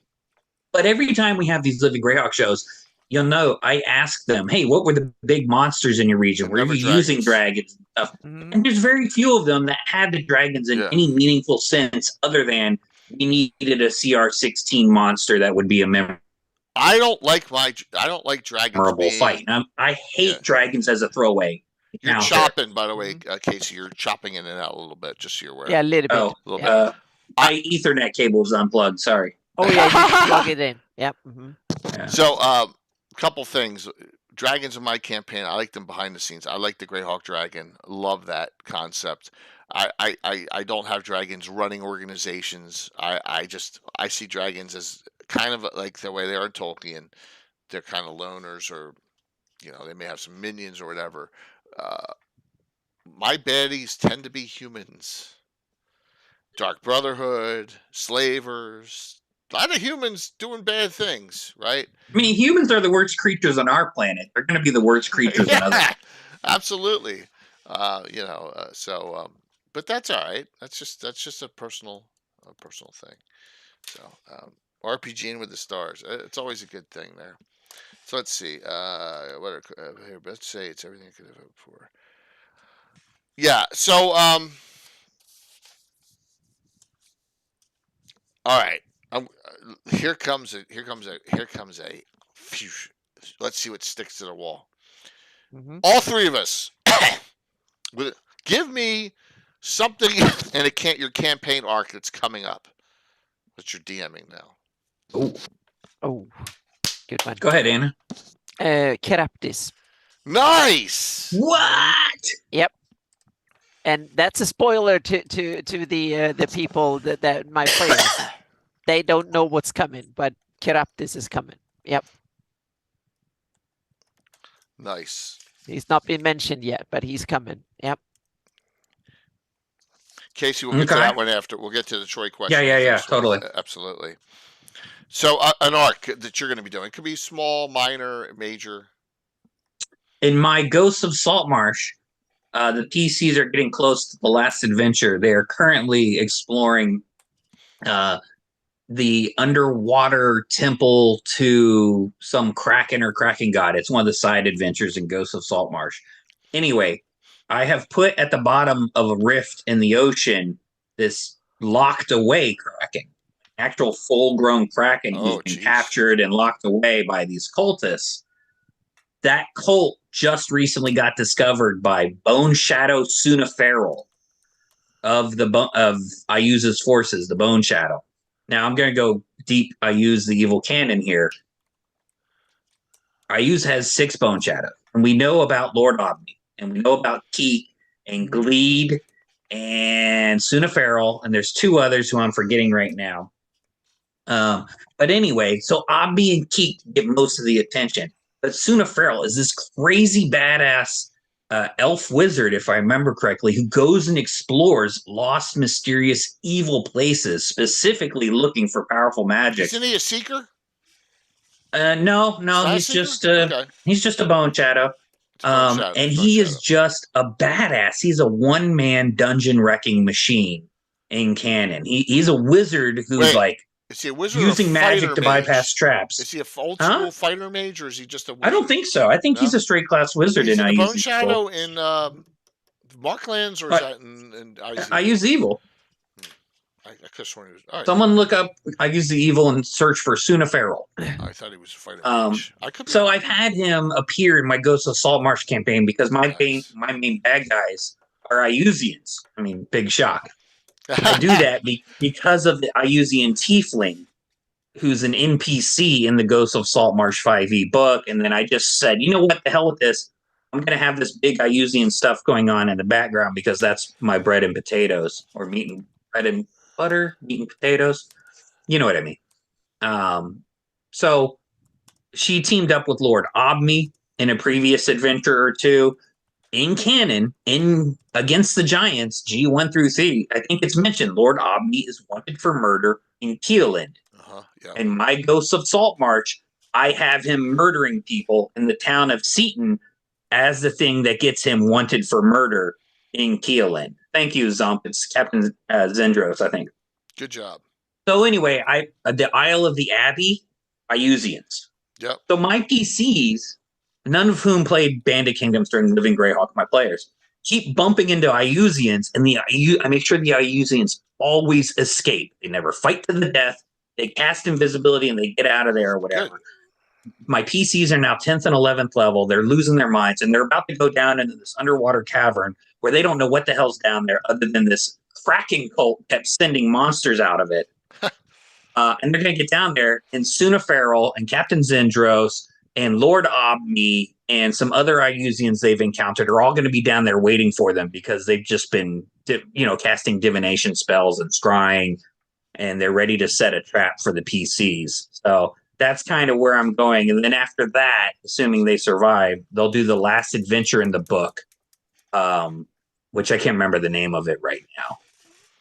And then we'll have to start thinking, what are we going to do at that point? So that's where that's going. Cool.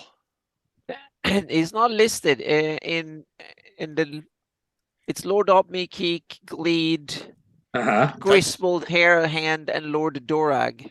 There's one more. Suna Farrell's in there. Remember, there's a Bone Shadow and the Bone Claw. There's two different. Yeah, okay, Bone Shadow, which you just listed. Yeah, hang on. That's I use the evil. Shadow. That's the Bone Shadow. Yeah. You're missing one because there's 6 Bone Shadows. Yeah, but they're not listed. There are other NPCs maybe somewhere else. Hang on. They are. They do all 18 of them in a. Suna Farrell Bright Robe. There you go. Yeah. What's his class? Half elf mage, 13 level mage. Oh, okay. I thought he was a fighter mage. All right, cool. Yep. Mm-hmm. Yeah. So, Selene half elf. Suna Farrell Bright Robe. Yep. That's the worst. He's a hunter of lore and magical items, a seeker out of lost dungeons, ruins, and buried places of ineffable evil. Yep. I have him looking for Drawmidge's lair to try and take Drawmidge off the board for Iuse for whatever's coming up, in my version of Greyhawk. And that's why he's there in the Azure Sea. And then Lord Obme is going to be there. And I did 5e stats for Lord Obme in the Orith Journal recently. Garner, Casey's run everything in 5e. Edition doesn't matter, man. It's just the content. We don't care what edition you run stuff in. Castles and Crusades, 1e, 2e, Basic, OD&D. It doesn't matter. Pathfinder. It doesn't matter. Edition is it's the content itself. I mean, Guild Superior, you're running it all in 5th edition too. It does not matter what edition you're running. Wily Hobbit, there he goes, another one. I'm doing some shout outs. So Lord Obme in 5e, they had him in that Giants book from the Giant Adventure from Tales from the Yawning Portal. He's too weak. He's nothing. He's a schmuck. So I made him like a 5th level rogue and 7th level fighter or something. He's an assassin. He can crit you with any hit before you get to go in initiative. He's awesome. Look in the Orth Journal for those updated stats. Wade Christoph accidentally printed my draft stats of Omni, so if you get really interested in them, you can always send me a DM or PM or whatever on Discord. Didn't know and that. I'll send you the quote unquote real Lord Omni stats. He killed one of the PCs in my campaign in the surprise round. It was awesome. Nice. Yeah. Because that's deserving. They deserve that. That's what he should do. He should show up. He should wreck things. Yeah, and then move on. Yeah, and absolutely. then get the hell out of there. So yeah, and those are the kind of antitheses I like. So, oh man, I just knocked the trash can over. Hopefully, I didn't. I could have knocked all the cords freaking out. All right, for me, I have 27 different adventuring groups, so I'm in multiple directions. One thing I'm still working on is my rewrite, and it's going through in adventures when I run them in the Cairn Hills of this piece of crap, right? The Doom Grinder. Number one, I'm still doing that. So the Doom Grinder is being rewritten as we speak. In the series of adventures, there's that's one of the things. Also, we got some stuff coming up with the Dark Brotherhood, which is an organization I've had since the 1980s in the Selene area, and we're going to be doing some more of the discussion on the Low Road, and also finding more of the Elven artifacts that were lost during the Hateful Wars in general, and then we'll have a major campaign arc, higher level coming. I kind of gotten away from my Shieldland stuff, done it once or twice. We go back to that when my guys like doing high level adventuring. I kind of stagnated on that, but that's okay. I'm doing more stuff on the Pomarge Principality border. I think it's more interesting right now for me. Yeah. So did your Shieldlands group ever go into the BKJ? No. Well, let me. They were scared. I'm going to tell a little history here, and it's on this map. This is my dilemma. Before From the Ashes came out, here is the estate of the Gradavises, David Gradavis, Marco's character, right here. Look where it is. It's right here near White Blue Mountain. Super close. Yes. Now it's destroyed. It got destroyed during the wars. The legendary adventure that I've shown multiple times, it's on my wall of fame, is Fortress Elendar. It's a third-party adventure. I ran this here before From the Ashes ever happened. The Bandit Kingdoms did a major invasion of the Shieldlands before From the Ashes came out in my campaign. Oh, yeah. Right? And that was at Fortress Elendar. And that's when I ran this. And I ran a battle system fight right there, too. Oh, sweet. Yeah, oh, yeah. Yeah, back in the day. Like a month later, in my hand is the From the Ashes box set after I run this. I'm like, holy shit. They just saved the Shieldlands. Now I have to destroy the Shieldlands if I want to implement From the Ashes.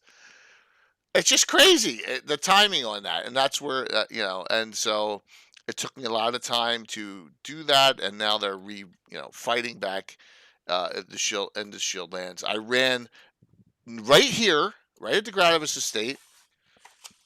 Just recently live streamed, it's probably a year ago now when I say just recently, I ran this adventure right here, which I thought was awesome. And that is this one. If you have this book, check it out. Crossing into Steel, which takes place in the Shieldlands. And this is an adventure where there's a dying paladin, dual-class human paladin priest of Heronius, I believe. She's Heronius from Mayheen, and she wants you to go. She wants to take her somewhere. And there's a lake. It's almost like a Lady of the Lake thing.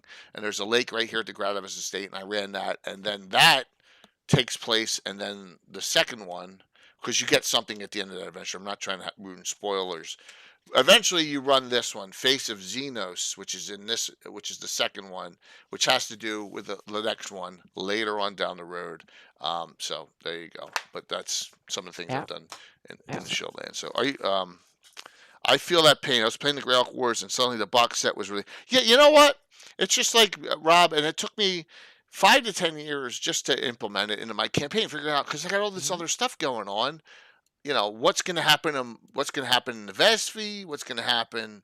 It was a lot. Yeah, back then I felt that I had to implement everything that was in the box. So when From the Ashes came, I felt that I have to forward my campaign and run the war and all that. So now I don't follow that. Now I create my own. But I have Kiraptis coming back. I have it that I kind of took it up from the return. I think it's Return of the White Plume Mountain, where he's basically reborn. He comes back, so to speak, as a newborn every so and so often. So I have it that he lives 100. He lives 100 years, and if someone kills him, it takes 100 years before he comes again, and reborn, and they come back. So now he's back again, and he's growing up and coming back to so far he's not that dangerous yet, but he will be. So he's growing again, so to speak, because he remembers things, but he doesn't have all the powers right away. He needs to assemble and gain strength again as he grows. Some good questions out there. I'm gonna first one, Janov, you're next, but we're gonna take Troy's question, right? He asked you, Casey, correct? Troy asked a while back. Yeah, I know. I'm trying to find which one was it. I don't have like a save feature. What have you wished you could have done in Living Greyhawk before it ended? Oh God. That's I think my main gripe is they should have had campaign-wide meta organizations, which we've talked about on the show before. Yeah. Meta orgs or organizations the PC could join in character.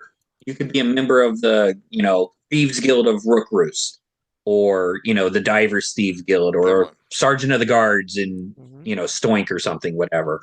For the religions, I would have liked to have seen them have Clan S-wide Church of Palor, and S-wide Druids of the Old Faith. And for neighboring countries, maybe regional meta orgs that would make sense. Like, I'm trying to think, maybe Shieldlands and Fiorendi.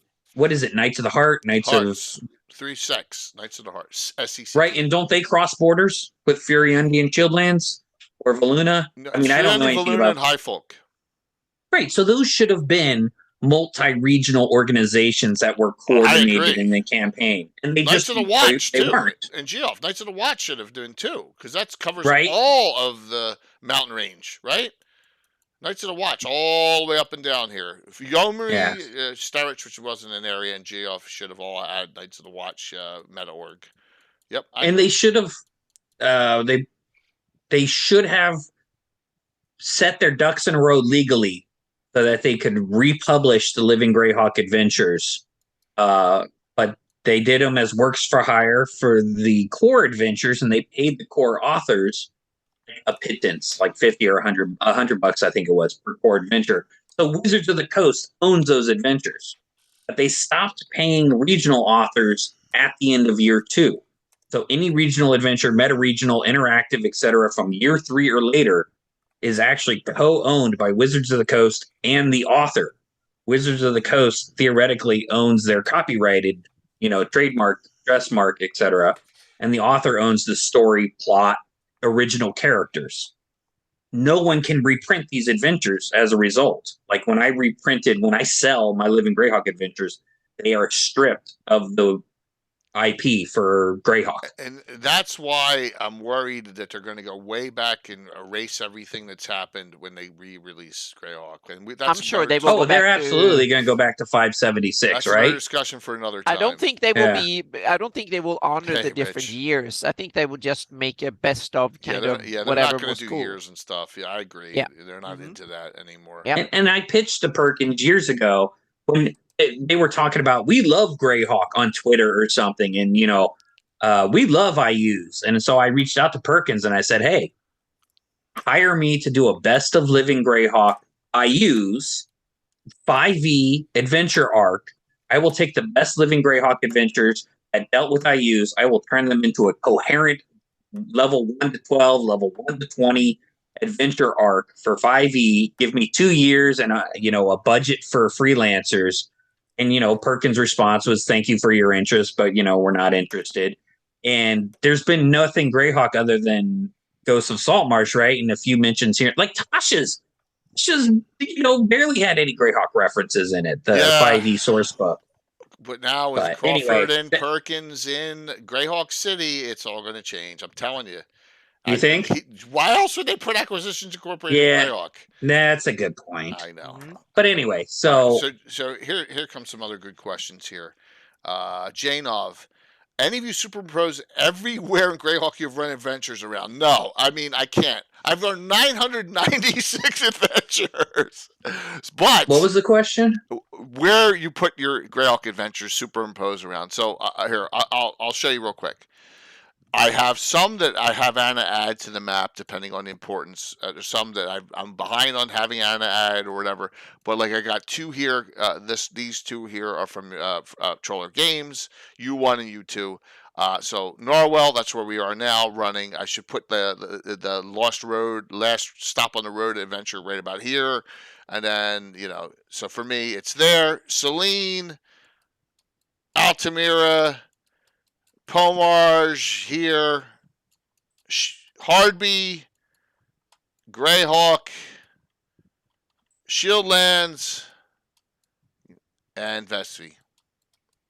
All right, that's where I am. There you go. Anna is in Shieldlands now, but moving to Celine, right? Well, yeah. My idea is to run an Elven campaign next. Yep. If it will be centered on Celine, I'm not sure, but I think I will start there at least. Yep. So, what is Rich, I know you're probably busting stones, but what is Sembia? Is Forgotten Realms. Oh. Sembia is one of the desert nations, I think, in Forgotten Realms. Oh, okay. All right. Yep. Did I get that right? I should get some nerd points if I got that right. Should. I'm not even a Forgotten Realms no guy. idea. I don't know where it is no in idea. Forgotten Realm, but I think it's in Forgotten Realms. Yeah. For imposing, I set 5e's Princes of the Apocalypse in the Bluff Hills of the Bandit Kingdom. See, that works, man. I've put so many third-party adventures I've run or my homebrews all over the place, and a lot of them I call it like amorphous noting. Like it's here. I'm not putting it on the map. It's just that stuff happens, and I did that for the first 500 adventures almost. So all adventures I do are homebrew, so yep. I basically fill in all the blanks in the map and develop an area, and then I move on a bit. So absolutely. Yep. Based on Lee Druids, it really should have been an Old Faith meta org just because. So the number one place though for that kind of thing is Geoff and the Fae and the Fae Wild, and I know that Eric Mengi and Jose Ortiz are working on something, which is really cool. So note that is a possibility. Well, what was that statement or question? Which one? The Old Faith thing you just read? Well, there was stuff about Rob said about the Old Faith, and I said there's stuff coming about the Feywild, which will probably have Old Faith tied into it. So. Oh, you mean like a 5e? It's going to be stripped of or D&D Adventures League? No. Their own publication. Oh. It's coming. So I'm telling you, they should market Greyhawk as the hard mode. Troy, there's a lot of ideas. Getting in contact with anyone nowadays is impossible. Would love to do it. The oldest adventure in the New Tales from the Yawning Portal was against the Giants, but the Hidden Shrine Tomoko was right behind it. Does anyone remember the original adventure levels for Hidden Shrine? 5 to 7. 5 to 7. 3 characters. It was a tournament module. There was no spellcasters. Cleric, a fighter, and a thief. That's it. 3 characters. I love how you say the cleric's not a spellcaster. Not an offensive spellcaster. First edition? That's a bad cleric. Garn would argue differently. Yeah. Now, note Harold Johnson, right? I had him. Yeah. I interviewed him at GaryCon. He's going to be on. He's going to come on here eventually as well. So note that goodness there. Let me see what else we got as I scroll up and down here. And while we're on that topic, that's something 5e and early 3rd edition and 4th edition, I guess, didn't do. Those old modules. I mean, I couldn't wait to go to Toys R Us or wherever, Walden Books, and see what the newest adventure that came out in the early 80s, mid 80s, whenever I had found the game and knew to go look for the mods. Because they were just so neat, so self-contained. You read through them and then throw your players at them. And we get these big books now of adventure, paths. And the adventure paths are neat. They give you the bones for a campaign or the entire organization and structure for a campaign. It can help alleviate some work. But those old standalone adventures were just really cool. Like the Ghost Tower of Inverness, I remember just being in awe of the design of that adventure. So speaking of that, I'm gonna give you a little foreshadow here. I'm working on 3 of the 4 at the same time. A-series slavers are authors on the same thing. The only one I can't get shit because he's in Ireland. But I'm gonna. The other 3 are gonna be coming. Hammock, Johnson, Oh, the authors? and Zeb Cook. It's same. Yeah. So yes. Cool. Yeah. Yep. No, that's in the works. Art Very was great cool. on Ghost Tower, and the Ghost Tower's on our Hammock, right? And note these guys wrote these and then placed them in the Greyhawk retconned in the old days. All of them Yep. did. All of them did. Right. Harold Johnson was and he's going to come on as he talked about when I was at the museum that first night at GaryCon Wednesday. He talked about it. He was the retcon organizer. He was the one responsible for placing everything. Oh, wow. Yeah, so we got to get him on to talk about that. Yeah. Yeah, that would be cool. So, but yeah, those adventures back in the day, man, when they came out, were just gold Oh, yeah. after gold. You know, I remember to this day that like Toys R Us had a TSR 10th anniversary sale or something, and all the adventures were marked way down, and I could afford to buy a whole bunch of them, or 15th anniversary or whatever. No, the And my 25th biggest, silver box. well, that was much later, but when I was a kid in the 94. 80s, Okay. this 10th anniversary was awesome. But my biggest regret to this day is the fact that I moved and I threw that bar of soap wrapped in plastic into my box of minis while melted. moving in Texas. And it Uh-oh. melted because it was 104 degrees during the move. Oh my god! And it destroyed half of my original. I mean, I had so many of the original hard copy adventures. And it was, it just, to this day, all I needed to do was just throw that bar of soap away. It was a fancy bar of soap. I don't know if I wanted it for my girlfriend or if it was sentimental. It was the last thing I literally threw in my car before I moved, and it landed in my box of adventure. We've all had stuff that we've accidentally spilled coffee on or whatever. I've done that a lot. It happens, but so far, I mean, I'm lucky. I'm lucky. If I get a TARDIS, that's the first thing I'm doing. Going back and smacking that bar of soap out of the air like Mutombo. I'm doing a lot more with the TARDIS than that. I just said that's the first thing. The second thing is a Pink Floyd concert live. Wow, that would be cool. Go back to Adam Hartmother or Echoes. Get the really stuff. Absolutely. Go to their live concert in Italy where they were off the shore on the floating platform. See, that would be cool. That would have been cool. But anyway. So, toilet flood. Oh, that's annoying. Who among us is not? Quick segue. I haven't seen Gary, but talking of Greyhawk possibilities, if they do it, Age of Heroes. Gary had this great idea a couple of years ago or months ago that Greyhawk needs a box set for the Age of Heroes. Vecna, the Age of Vecna kind of stuff. Oh, you mean back in the past? Yeah. That is because whatever you do back then, it's fair game. It doesn't matter. It doesn't have to affect continuity now. Hence why one of these new movies for Star Wars is supposed to be during the Knights of the Old Republic era, which is way back. Really, yeah, and that's why I love the MMO Knights of the Old Republic, because it was 2,000 years before the movies, and whatever happened didn't matter. But I think this one's 10,000 years. It's really, really long time. Whatever. Wow. So that would be cool. All this stuff's hard to find. So I had at an Allied Hobbies in South Jersey in my hands 2 silver sealed box sets that were at half price, $12.50 each. I did in the 90s when I still didn't have a lot of money or whatever it was, late 80s, early 90s. It had to be in the 90s. I didn't buy them. So we all have those regrets. Yeah. Yeah. So. Oh my God! Someone's mom threw away his original War Duke in his nightmare. Now War Duke's cool because he's in the cartoon. Andy's Greyhawk. He's a hierarch of the Horn Society. Yep. But don't show me any right-handed War Duke art. I'll get mad. I think Will did a right-handed War Duke recently, and I got a little mad. I didn't say anything because I like Will. Nice, Sam. That's cool. That's awesome. Yeah.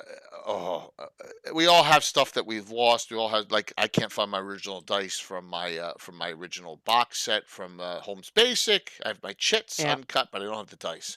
I can't find them. So we all have with those regrets, but the memories and the stuff we have outweighs the regrets all the time. Um, but yeah, that would be really cool to have something like that. And I know there's a lot going on in the community, which is I think the community is more active now than they've ever been, and we're all Yeah. attempting to do our part, whatever that might be. And that's a great thing that we're all in this together, and that counts not just the streamers, but the bloggers, those that play in games, those that write at Cannon Fire, those that participate in discords, right? It's all it's everything. So whatever little part you're doing, it's wonderful. I was in antique store as a kid, had a sealed case of '80s Return of the Jedi. Yeah. Oh my God. Yeah, that would have been awesome. Yep. All right, Curtis. We'll talk to you soon. So as a rare monsters, both water noggers and green hags have been reported in Lake of Call. Oh wow. What's that from, Casey? That's from I Use the Evil. Yeah. Some Uncle Fuzz 5. That's a pretty solid name there too. Had asked if the Green Dragon from Lake of Call was from I Use the Evil or the Living Greyhawk Gazetteer. Oh my God, Michael! You sold an original 8 of Falx that was signed by Mensa for $10. Oh my God, that's like worth $1,200 now at least. Yeah. Oh my God. Hey, 20 size, good Wow. to see you.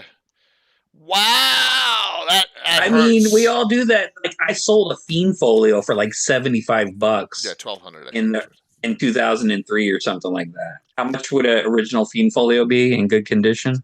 Probably double a little more. So it's got to be 3 years ago. Marco found a first edition uncracked Deities and Demigods in Ohio, and the guy wanted $160 for it. I said, "Pay it right now." And I have that up Yeah. on my shelf. Pay it. Doesn't matter if it had I Cthulhu didn't. It was Cthulhu in it, right? That was first edition. It was Cthulhu. Oh my Yeah. God. Yeah, I said, "But pay it right now." And it's Right. sitting up on my downstairs up there. It's one. Of That's those, like it's if on you the got do an not touch orange- section. Yeah. If you got a hold of an orange D1, right? That's the one. Palace of the Silver Princess. The orange cover is orange ones were thousands. Yeah, there's a lot of yeah, those because out they there. say they threw them all away. Yep. Well, I think there's more out there than they think because they're always popping up.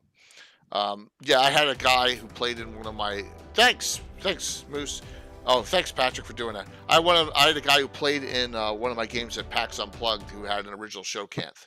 He showed me a picture of it. I was like, holy jeez. I mean, that like Before they changed the spelling on it. 70s, yeah, absolutely. Yeah. Earl's experts.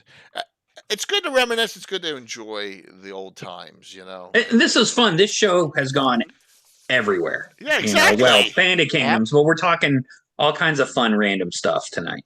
Yep, absolutely fun. There's you can always one time you get those things out of the blue that happen, and you get some great stuff here and there. How my friend Fiend Follows. Yeah. Hope the mimic. Damn. Yeah, I got, I don't know, 6 or 7 Fiend Folios. And a lot of them are like, people, why do you hoard them? I don't hoard them. I just, someone like my wife's brother played D&D twice, and I got all his books, and, it just, back in the day. So that's how you get those kind of collections. Yeah, I had a teacher in 5th or 6th grade. His kid went off to college, and he sold all of his D&D stuff to me for like $75 in the mid to late 80s. But it was every book for AD&D, basically. It was actually a good deal. It was either $25 or $75. It was probably 25, but I felt like 25. I was like 10. While I have Patrick on, because I know Patrick kind of leaves at this time of the night because of his, here, doubleheader Saturday coming up. Before you go, Patrick, doubleheader Saturday, if I can find it. There's Patrick. Yeah. In the morning. This is May 13th, Saturday, May 13th. In the morning, adventure number 999. How the Nerdy Guide to D&D. All 4 of 3 of the 4 I had on last Saturday in session 0. I got to get through the first the adventure I'm doing in this week and a half before I decide what the topic's going to be. The character classes are the following: Sylvan Elf Avenger, which is the specialty druid, human bounty hunter, dual class human, fighter up to third, and now he's a monk second. He's got a little half orc. What level are you starting them at? Fourth. Huh. Fourth. And then lastly, a fourth level halfling guardian, like Eric Menge's guardian from the. So are these guys who mostly play 5e or something? They've never played first edition ever. Most of them, Casey, are half the age of my campaign. Well, that's not hard to do. 21, 22. I think the oldest is 24. That's first in the day. So the edition is older than they are. Yes. 9 a.m. to 1 Like, p.m. get your butt out of my face. My wife's going away on a little spa retreat with her best friend. Oh, nice. That day, she's leaving around 3. And at night, because they're on the UK, so that's why I'm running it in the morning. At night, Patrick, we're going to do a Battletech game Saturday night at 5. There you go, Patrick and Balfram. And my son's going to, my son's got a character, so that we're going to be hanging because my wife's going to be gone. And so, there you go. Very cool. Don't read the contract. But how many Battletech games get broadcast on Twitch? That feels pretty niche. Very little. Yeah. Very little. All right. Very little. And I'm trying to tap into that market a little bit. So do one every 3 to 4 months. And So, awesome, Patrick. I mean, if you found some, there's a ton of Warhammer painters out there, right? There's got to be a lot of crossover with Battletech, right? Jimmy the Brush is one of the biggest of all time, man. He's huge. Get him playing. He's in the UK. It's tough. Yeah, time different. Warhammer and Battletech don't have any. They don't cross over that much, you don't think? No. I was just thinking all the painting. Robotech, Battletech, that crosses over. So when are you doing virtual? I'm not going to do about. So I've attempted to reach out to those guys multiple times, saying I'm the only one that's streaming this stuff, and I can't even get anywhere. Even at the cons, I was like, hey, it's just, and Balfrin's trying the people who write the game, Battletech? No, the guys who own the rights to it now, who are putting out all the new miniatures and stuff, and just can't get. That wasn't FASA, right? That Battletech wasn't FASA. Yeah, it was FASA. Yeah. Washington offers spa retreats in the vast swamp. So no virtual con there, but just something a little different. Change it up here and there. Well, and Dark Elf, it takes a lot of money to buy all these D&D books and minis and 3D terrain. And Jay's not buying a lot of 3D terrain, but I was. During COVID, I bought so many Kickstarters for skinny minis and 3D, all the new Battletech minis that are coming out in those Kickstarters and stuff, those plastic ones, I don't need them because I have 700 to 1,000 miniatures of all metal already, on that one shelf. I don't need those. Right, yeah. I could never get into another gaming hobby. Yeah. So. I'd be divorced and broke. Exactly, and that's bad. That's bad and worse. In whatever order you want to choose that's fine. Just I wanted to share that because I know Patrick sometimes bolts that I got a Battletech game scheduled. I'm going to DM and then GM in the night, so it'll be, and I have to change the terrain in between 1 and 5 while my wife. Use the same terrain; it'll be hilarious. I'll have GeoHex up, and I'll be able to strip all the other stuff off. It'll work. It'll work. Hey, you know that battle map thingy I won from you after the first time I visited your house at that special event? Yeah. That was a stratagem battle map. They're one of your sponsors, right? Yeah. I want to give them a shout out because I put it down on. It gave me the 6x8 thing, and it's a terrain. Yep. I don't know. You put stuff on it, and it looks like a nice field. Yeah, I have. Anyway, stratagem's great. I have Table Riser level up.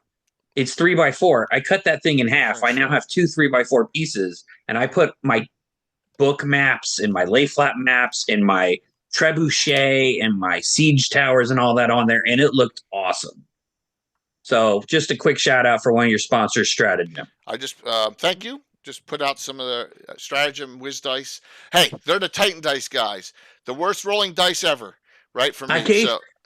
I had won some of those from you a while back, and I ended up giving them to one of my players at this one shot 2 Saturdays ago. That's good. She thought they were awesome. We'll give away we'll give away dice on the 29th during that event in the morning. So, a question for you from Jim Segia. When's your next Battletech BK game? You were pondering before we came on the stream what you're going to do during Virtual Con this year. Yes, I am, and I think I should do a AD&D second edition, or I'd call it 2-point Casey, because I would use the splat books. The what do you call the brown books? With the complete books. Complete from second edition. Yeah. Yeah, I would totally use those, so you could have a blade bard kit and all that stuff. And I should probably just convert like my favorite Living Greyhawk adventure to AD&D 2-point Casey and run that as another tournament, because in the past couple of years I've tried to run 5e tournament and the tables didn't make, and I tried to run like a 3-point X or Pathfinder tournament after the first year or second year or whatever. So I'm just wondering if the crowd at Virtual Greyhawk Con really just would prefer AD&D. No, I don't think so. But it would be a nice change up. There's no reason. It'd be a fun little exercise for me to just revisit that older edition and see if I could have some fun with it. So home campaign wise, whenever this Ghost of Saltmarsh campaign wraps up, I'm contemplating running like an advanced 5e. I know Anna has mentioned that Ian World, I think, has published an advanced 5e. I haven't read or purchased that yet. I've been working on my own home rules, and I think I want to set a campaign in the Bandit Kingdoms where it's just hardcore, dark, gritty. The problem with that is one of my players who I'm married to, my wife, is much more, she would not like that style of campaign. So I want to keep her involved, but I also want to just have this really dark and gritty and everybody dies style of campaign where if there's a TPK, maybe you play as undead. Maybe a cleric of IUs comes along and animates you, and now you're playing as undead. So I don't know. I got to figure that out. Battlefriend, you hear the Battletech game on the May 13th Saturday night. All right? There you go. Yes, terrain and minis are the way to go, man. I'm always going to say that over it. All right, let me flip over here. Question from Justinius. Carlos has recommended this on multiple shows. Tharizdun is his top adventure of all time. Mine's Temple of Elemental Evil. He's always recommended, here they are in my Wall of Fame, run Tharizdun first, then Shokanth. And I kind of agree with him. Levels on the adventures are in that order. And I think it makes more sense to the storyline for the grand thing at the end, which if you don't know the adventure, is really cool for Shokanth. That's the way I would do it now. If I could redo it, I'd run Tharizdun, then Shokanth. And it's right in those levels you're talking about, as you can see right here. 8 to what's 10. stopping you from running it again with not your guys? Nothing except not my guys means those two. How many one shots is that going to be? Remember, I have to do all the special groups in one shots. Oh, right. And setting up the yeah. That's a good point. Yep. Yeah. It's a 2 to 3 month group jump normally. All right. The adventure we're running for number 1000 is right here in front of you. It's one of those 24.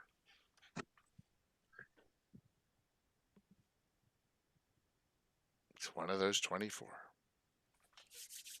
All right, let's see. My A1 survived, my B12, my B2, my G1 through 3, my I1, my L1, thank God, my S1. Tomb of Horrors is just so ridiculous. T1 through 4 survived, U2 survived, Vecna lives. Treasures of Greyhawk, which you give away a lot, which is cool. Yep. Rary the Traitor and Howl from the North. So I lost my Shokanth. And my old school Tharizdun. Yeah, I mean, so many of those things on your wall I had all the old Dragonlance ones, D1 through D12. I might still have some of those. They were in a different box. Boo poo more than 2. That's all I'll say. Dragonlance, first one. Gully Dwarves. Yeah, I know. But Began, S4 is your favorite of all time? Is Anna? Oh, yeah. That's not Expedition Barrier Peaks. All right. So, yeah, it's one of these. I'll announce it in a couple weeks which one it is. So, Bill's already prepping all the stuff for it. Yep. So, there you go. All righty. Look at that. We're almost to time, too. Mm-hmm. How's everyone's doing tonight on this, Hi, folks, next week. We have the guests all got rescheduled for next week. But we'll have more people. We're gonna have a lot more people because if Mike's we're working on Tony, right? And then Greg Marks has helped me get in touch with some other High Folk Triad members. Jay is working on Jason Bullman. And Tony. who was a former High Folk Triad member before he was a Circle member, and then obviously wrote Pathfinder First Edition. Yep. So, and I keep pushing Greg Marks to get Chris Tulloch on, but probably isn't happening. But we can hope. Probably, yeah. If he's working for WotC, it isn't happening because Mike. Oh, he's been at WotC for like 10 years. I tried to get Mike Merles on recently, and Mike said I still can't come. But I really appreciate you talking about my adventure. It's so insane to me that they can't just say, okay, as long as we don't talk about anything that would get me in trouble or whatever, I can talk about Keeland for 2 hours and my days as a Triad member and how I got into the industry. It's not worth their still job. Need to have a show with Ron Lundeen and Sean Merwin and Eric Mona and all the others who made the leap from living Greyhawk Triad members to publishing for real, and that's their living. I know but it is what it is.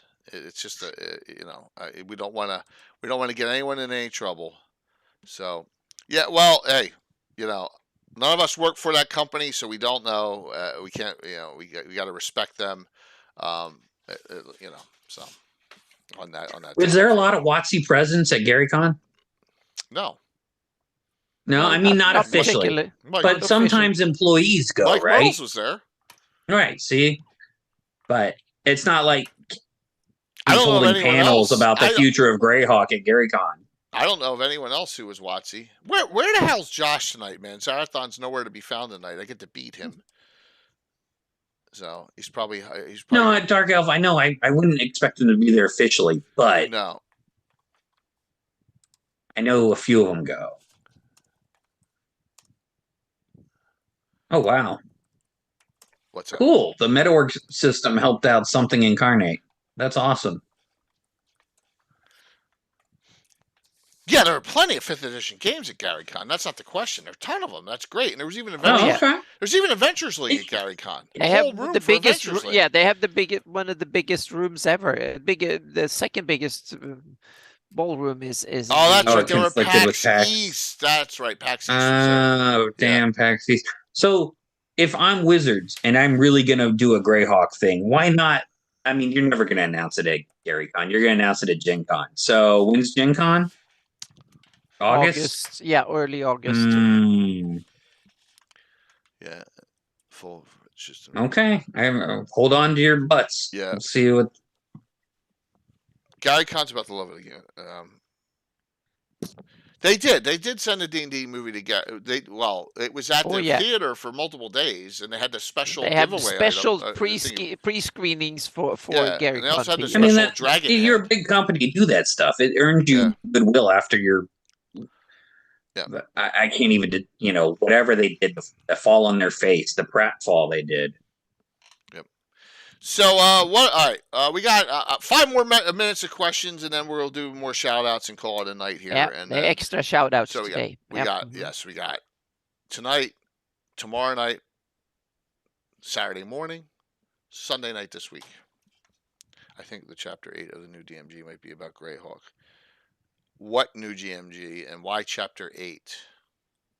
They had a they're talking about a mini campaign in the new DMG. Yeah. Oh wow. Yep. That's awesome. It's Paramount. Yeah, it's a Paramount movie. Cool. So we'll find out. I am I'm too old for anything that they put. Hey, if there's a good idea, like I said, if there's ever a good idea that comes out in a 5e module or adventure, I took. Oh, you steal it. I took Tony Winslow Brill's Adventures Xanthoria. Yeah. And put it in it was perfect because it's all about Zugdmoy, about a plague. It was awesome. And put that in my campaign. So, yeah. Yep. It's chapter 7 and 11 in the U.S. there, Rich, not 8. It's funny. And one's way worse than the other. Yep. So let's see here. We should your Koya. Hey, I asked multiple powers that be.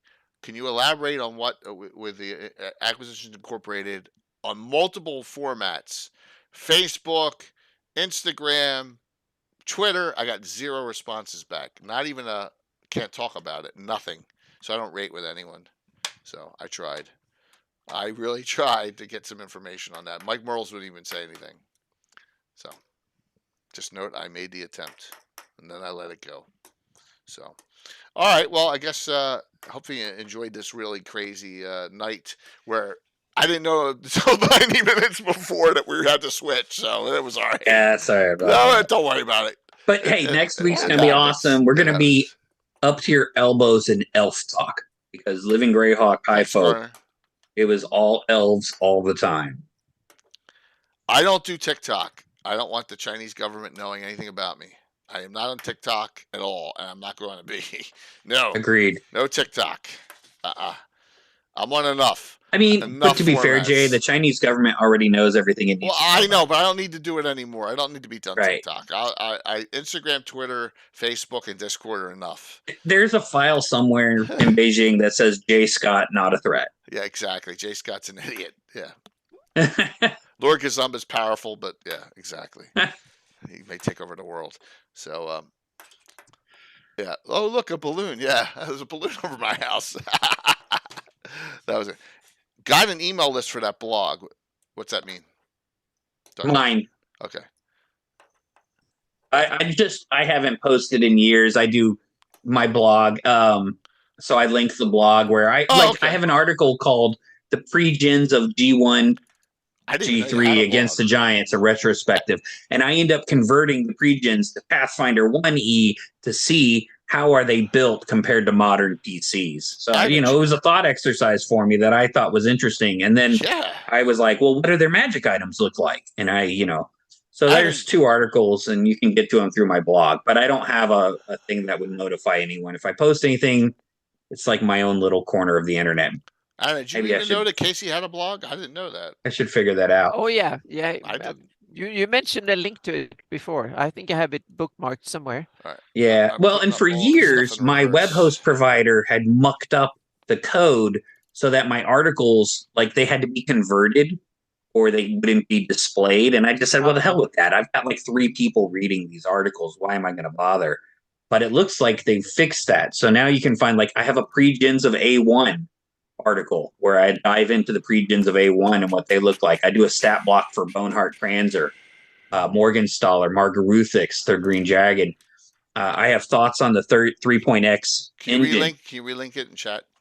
I did. It's the highlighted message I posted. Highlighted message. Scroll up right there to the highlighted message under our Draco there. And I do. I need some new articles. But my favorite article I wrote was my review of the Stranger Things box set because that thing is a hot fucking... that thing's a hot mess. I know, that's why it's $9.99 still in some places you can find it. Yeah, it gets stupid cheap. The Essentials kit gets cheap too for the holidays, but the Essentials kit is pretty awesome. The Stranger Things set pisses me off as a fan of Stranger Things. And I go into a very deep dive of it in my blog. So, yeah.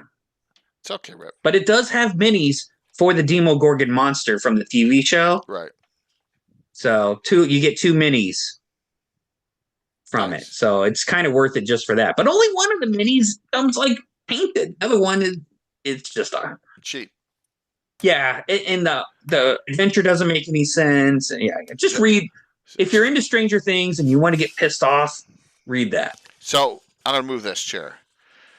You see all those down there? Wrath of a Chardalon, Castle Ravenloft, Temple of Evil, Legend of Drizzt, the bottom shelf. I got most of them for those plastic miniatures back in the day.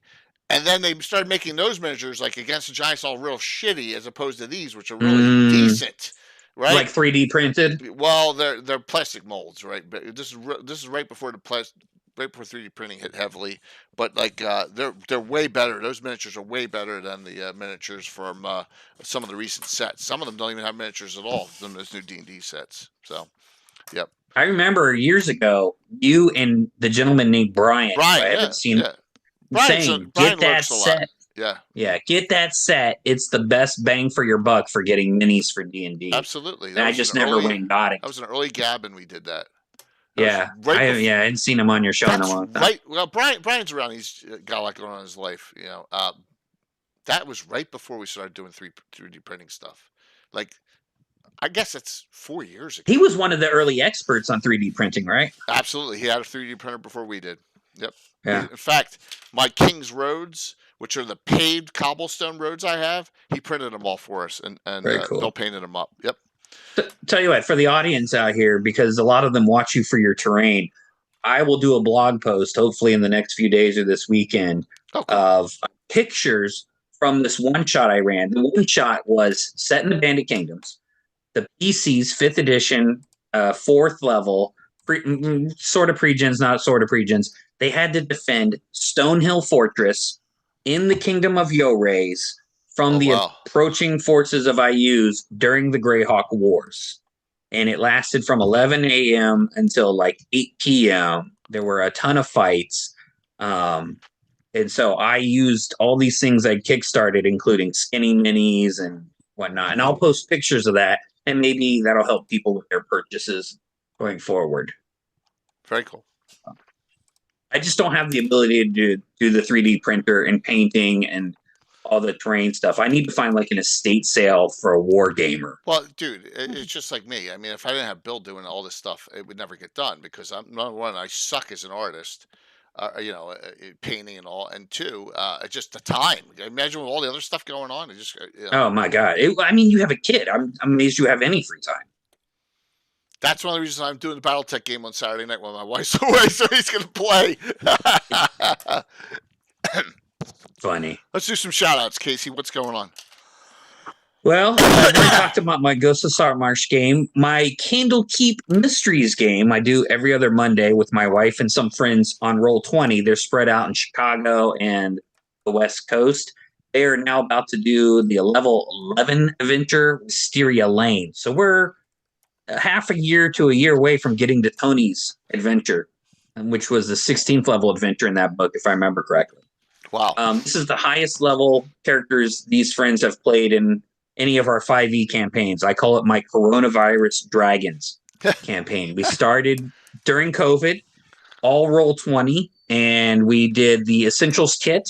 And then we started doing some of the sequels to the Essentials kit, which some of them were written and edited by Sean Merwin, former Keeland Triad member. But then we had some players drop. We had a player get pregnant with twins. So we switched to Candlekeep Mysteries. And then she rejoined us once she was able to rejoin us. So we're going to finish Candlekeep Mysteries. And it's Scooby-Doo all the way. It's just, here's an adventure. You guys work at Candlekeep Mysteries and go. And we've had a lot of fun with it. If you like silly 5e adventures, I think it's probably one of their better products for one-shot adventures. I'm thinking about how to improve 5e, but I don't know what, publishing opportunities there would be for that. It's more just in the back of my brain, kind of home rules stuff that would make sense. And I'm going to start working on the History of Living Greyhawk book. These shows have been a huge resource for getting history of the campaign, and that should be memorialized before, we all get too old. Yeah. That's kind of all I've really got going on D&D wise right now. Look at all the detail, though, you gave about Bandit Kings we've never heard before in multiple shows. It's awesome. That's true. There's tons of stuff. Yep, that's it. Stuff that we all remember. Like, oh my gosh, boom, boom, boom, boom. Stuff you can read about. I think it's actually $8.95. I always say $9.95, but I think it's $8.95. See, you want a bad salesperson. You say Price slash. Yeah, I get the price wrong. That's cool. It's too cheap. Yeah, you should raise your prices. Yep. Yeah. Inflation. You blame for that. Yep, exactly. Inflation. Yep. Yeah, Ed's putting out some good video content for that. That's really it's really good. He's got some tech people that are doing it now. But we get to see Ed Sunday night here, so we'll talk about that in a second. Sana, what's going on? Well, a lot of stuff. First, something that I normally don't talk about. I mentioned it last week, but now it is here, and I'm going to post a little link in chat here. Post. It's to my site, but it's not my baby. There's some of my maps in there, but it's definitely not my baby. This is really, really cool. This is a 96-page fan created a gazetteer of Gulf of Gyar of the Baklunish West. It's awesome. Yeah, there's a whole bunch of people who collaborated on it, and Troy had done an amazing work with a whole bunch of other people doing it. So yeah, and it's done in the spirit and style of the Living Greyhawk Gazetteer from 2000. And wow. I think they done a brilliant job of it. It's awesome. It's 96 pages, chock full of maps, stats. Yeah, That's awesome. Source book. It's a classic Greyhawk source book of awesome epic proportions. So it's everybody great. yeah. So it's hosted on my site now. We will see what happened to it in the future, if they will find a home for it, whatever. But I just wanted to go get it out there, and so Troy gave me the PDF a couple of days ago, and so it is, yeah. So it's here. So that one. So I should not take any much credit for it, but my little thing is that I contribute some maps and stuff to it, only a little bit. Yeah. Nice, Rich. Yeah. So yes, thanks to Troy, Cannibal, and Mike Bridges, Craig, a whole bunch of other people that are listed in the credits, and on page 2, I think it is. You have a long list of awesome people in that are listed in that book, so to speak. So it's super, super, super cool. That is awesome. Yeah. Yep. So that is really, really cool. And it is downloaded by me, so I've taken. Yep, I put it in, and so working on it. I think your site is being overrun right now. Yeah, exactly. If you can't download it at the moment, come back in an hour or something, because that might be, I don't think I can do more than 10 or 20 or more than a few at a time, so to speak. So the overall overall bandwidth is fairly high, but I can't, if there are too many, then I'm sure my business account with them is not like Amazon or anything like that. So yeah. Nah, it's awesome, Troy. No, it's okay. It's great. So it doesn't cost me anything if they download extra, so to speak. So it's okay. Yep. So this is Yeah, it should be. Yeah, the bandwidth is fairly good up until a certain limit. Then they if too many people download it at once, because it is on my web server. So it's on my server there. So yeah. Awesome, Anna. What else? Oh, great. What else you got? What else? I just posted to my patrons a few days ago, Earth 2.0 in the works.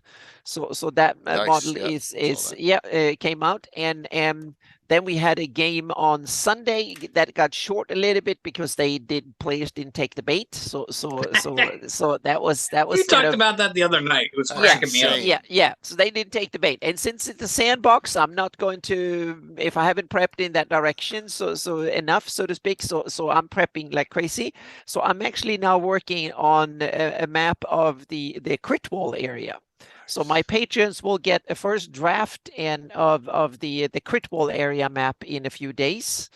And there will also be a GIS first draft with some projections and some write-ups on the projections and some of the the techniques that goes into the early phases of GIS. So I'm documenting it and writing it as I'm doing it. So things that I think are pitfalls, problematic and easy and fun and difficult and stuff. So it will be a little bit of a diary from working on GIS.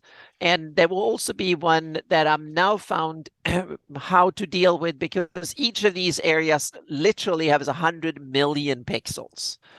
So it's a little bit too many. You can't handle them in one go. So you NASA sent people to the friggin' moon with less computing power than one of your maps requires. So I need to figure out, and the map is in 16,000 pixel bits that are 16,000 by 16,000, 16K, and there are 64 of them. So now I've set up a template for how to interact with each of them. So they're layered properly, they have overlapping borders and stuff like that. So I'm going to, so my top patrons is going to get one of these templates, and I'm going to describe how I'm going about it. because I don't want to do things twice, and I want one area to match the other one, both in so they match seamlessly, but it's all not only in seamlessly pixel by pixel, they have to match layer wise too. So there's a lot of stuff like that to figure out how to deal with it, and now I'm starting to get that set up, so to speak. So now I have, so that I'm writing a blog post about that too, with the template and stuff coming out. And I'm also talking with Blue Box, John Birchfield, to do a map for his Greyhawk Awakening Book 3 that is set in the Sea of Dust. That is going to be kind of cool. That has a lot of Dark Sun inspiration and stuff in it. So I'm going to make a map for that campaign. So those are and I can also say that there is now a good development on the merch front. Oh, so cool. there's so I talked to Mark Reed, and I'm going to put together a mini map that will be 14 by 18 inches that you can print, and there will be heraldry prints, there will be t-shirts, a bunch of stuff. He gone overboard. I thought there will be like a couple of t-shirts and a mug or something, but he's going bonkers on this. So that's why it takes a little bit. So yeah, and the atlas is going to be printable too. So he's working on a whole bunch of stuff. I haven't seen half of it. I got a couple of t-shirts and a couple of samples. They look awesome. So there is things coming, but I can't say exactly the date because it's out of my hands. So he's working on setting it up, and I don't know. It's a lot of stuff. Meaning there's hundreds of heraldry, and he's putting those on cups and God knows what. So we'll see. So I'm not really sure what all the stuff that was coming out of it, but it will be a lot, so to speak. So those are the thing, and there will be no a mapping live stream on Friday again, and no game this weekend because I need to be able to map and get it up and ready for a game next weekend. So that's it. So yeah. So if you want to see what a large pile of horse shit looks like in an adventure, and here. Way to sell it. Yes. Bill and Mr. Crafter Craft. Okay, so he's crafting horseshit. That's a pile. One pile. A huge pile of crap, right? Does it come that with better stats? be an OTUG or something. Yeah, you come with stats. Do you have stats for it? No, I don't. But so. Oh, you need to have stats for it. Yeah, well, come on, you gotta. It's just like any prop in a play. It has to be over exaggerated, right? Oh yeah, yeah. Those horses need to switch carrots or something. If it's that cool, you need stats. The gentleman there with the sword is a cavalier of Lord Mastrine, who they thought was dead. The bandits did, and this is in the last stop on the road adventure. He got waylaid by the bandits, and whoever these people are. That have overtaken, is that a poop goal? Yeah, have overtaken, and two of the members of the adventuring group, Sabine Winchester and Lester, Tom's character, have found him. He had pissed off. Now, you know, Cavaliers function in the negatives in old school, so they got him healed up a little bit. He coming for blood along with the group. So strange bedfellows that they're going to be allying with a Cavalier Mastrine, and here's a little, wow, that's awesome. Yeah, a little. Yes, of course I do. That castle setup, I saw you post that on Facebook, and that. I mean, I always love your terrain. The hex tiles is neat, but that castle's friggin' ridiculous. And I know I don't even need to ask, right? You can pull off the top layer, and there's the first floor. There are 3 playable fighting. Hey, Prometheus, good to see you. There are 3 playable levels. He has this set up so well on the inside. I may have it laid out where we're gonna have 3 fights on all 3 levels going on. That's the whole idea. Yeah. So this is actually it's done really well. The way 3D printing stuff should be done, playable area space. And I always say this to my sponsors, and that Jeremy is great at Gamescape 3D and making this kind of stuff with playable space. So, Yeah, and you realize that David said that it's Big Map. It's a poop golem. It's a poop golem. Absolutely. Yeah. So the shit demon of Golgotha, wasn't that from the Jay and Silent Bob? Yeah, absolutely. Yep, absolutely. What was the name of that movie where they George Silent Carlin? Bob Straight Back? No. Dogma. Dogma. Yeah. Thank you. Yep. So with this, just note that that's what's going on in this adventure. Oh my God! I wonder if I turned those lights out when I took the picture. I'm gonna have to go downstairs after this. And if we will finish this. Oh yeah, Yeah, come right on. left. Yeah. Adventure 996, last Yeah. stop on the road. When is Adventure 1000 happening? I would like to put that on my You're calendar. going to see that shortly. Oh, Right here? I got ahead. Sorry, Yeah, Kraus. that's okay. Saturday morning, 10 a.m. You want to know everything there is to know about Sir Roblar? Now's the time. Rob Kuntz will be back. Saturday morning, 10 a.m. because he lives in Corsica. All right. Rob Kuntz will be with myself, Alan Grohe, and Anna Meyer. He's going to talk a lot of theoretical things, what Gary was thinking, not just, and tell some stories. Can't wait. I love it when Grohe's on for these shows with the old timers because Yep. he's just such a good voice for the audience, except he's a friggin' expert. Well, yeah, he's as expert as it comes, really. Right. Think about it. Yeah. Top that off. That's a bonus Gab in 244. Top that off with an even more bonus. I mean, my gosh. You got the Return of the Wizards 3 coming. We did that on Gavin 200 after they were all at GaryCon and they all wanted to come back on. So Jim Ward, Jeff Grubb, and Ed Green were all together on the same show on Sunday night. All right, 7 p.m. That's just ridiculous. If you could go back in time 3 years, 5 years, 10 years, 20 years and tell yourself, you just wouldn't believe it. Yeah. Yeah. And you got a Planescape guy in that makes, you got, or you got a guy, Jeff Grubb's been all over it, right? But he's representing Dragonlance. He was Forgotten Realms stuff too, right? Yeah, all of it. Yep. Yeah. A little, and the Manual of the Planes, right? All that. That's him. All right. So, all right. And that'll be Sunday. Next week. Now we're going to have High Folk next week, but the highlight next week is Saturday morning on the 29th. A new recruit game. So we have a lot of people that were in the previous All-Star adventure I did, which was crazy. Tempest joins us. She has a half-elven female Saxon Foot Knight character. The nastiest fighters that are in my game. The two-handed weapon. They can specialize with pole arms. I gave her Bardiche or as a double specialization or halberd. I think I'm going to go Bardiche. Bardiche is awesome. So, I missed the session 0. Did you make them roll their stats live? No, I did not. Like we did for Tim's game? No, I did not. That's tough if you haven't played too long. Yeah. Yeah, that took a long time, right? The way Tim made us do it. No, you roll. No, you roll. For me, it works better. Pick your class. Pick what you want to play. I will tailor the character into it, and that's just right. All the other characters exist. Tempest is the only new one. Rob has his fighter thief. Mike Disney's playing his dwarf Narax, not Skarn. He's playing Narax. Heather's got her Elven Cavalier. Little Bird has a Clark Mage. So they got everything covered. Yep. Hey, good, Garner. Please do it. Give me as many antis as you want. Down the road, we already talked about this. Number 9 on May 13th. In the morning at 9, all the Brits, all the young Brits, Nerdy Guide to D&D, First Adventure, 4 characters. And then at 5 o'clock...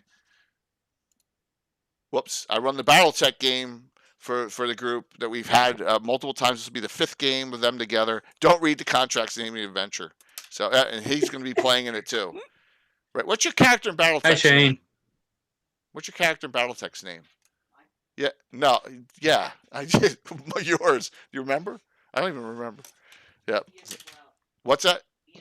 Ian McLeod. That's right. Ian McLeod. That's it. So that'll be on May 13th. And then Saturday, June 3rd, 9 a.m., 8 hours of gaming, at least. Yep, no problem. Adventure number 1000. It's on the calendar. All right. I don't have anything scheduled for that day right now. So I can watch. Exactly. Yeah. No, you're not. Rob, Heather's playing her character, and Lairge is playing her character. Little Bird. They are. So you got 3 from that group.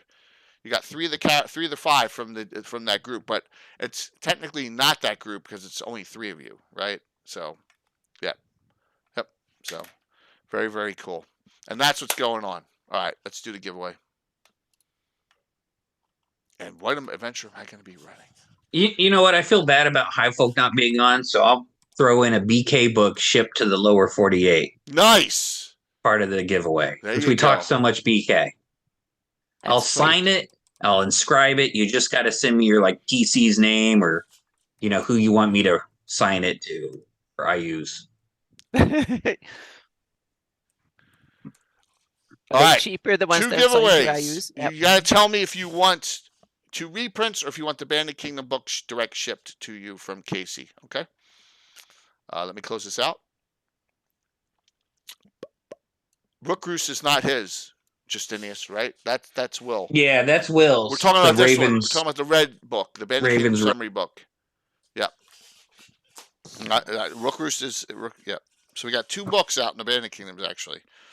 Yep. 2 different authors. That's okay. All right, here we go. Closing this out. Hope you enjoyed tonight's ad hoc show. I think it went very well. Yeah, it was kind of a little bit all over the place. Yeah. Which all over No, is it was good. fun. Yeah, all over Yeah. is sometimes is fun. Mm-hmm. All right, here we go. First winner. Wandering Endlessly. Tell me which one you want. Do you want Casey's or do you want the reprints? Second winner is Chris, TRFB 1995. All right, so Wandering, it's your call. You tell me which one you want. Do you want Casey's or do you want the reprints? Because the Casey's book will not be a reprint; it'll be an original too. So I just need to know from you, and then I can give it Chris whatever. And please note, you're all always giveaways. Tomorrow night is Infinite Dimension Games, so 2 gift certificates for STLs and Reaper Miniatures giveaways if you don't have a 3D printer. So I will wait and take seconds. I don't see Chris responding. GDTRB, Chris, where are you? Chris Johns. Oh, shouldn't give your last name out. Chris, because there's 2 of them. There's Greg and Chris, and I always got them confused, and now I don't anymore. Justinius is Greg J. GDTRFB 1990. He was talking earlier. I know. He may be lurking. What the hell could that He may be stand lurking. for? Goddamn. I don't know. I don't know what it is. Too. TRFB. I guarantee he's on. He's just probably out cold. Yeah, he's on. So Wandering, please pick, and then he'll get whatever you don't get because he's probably lurking right now. I don't blame him. It's late.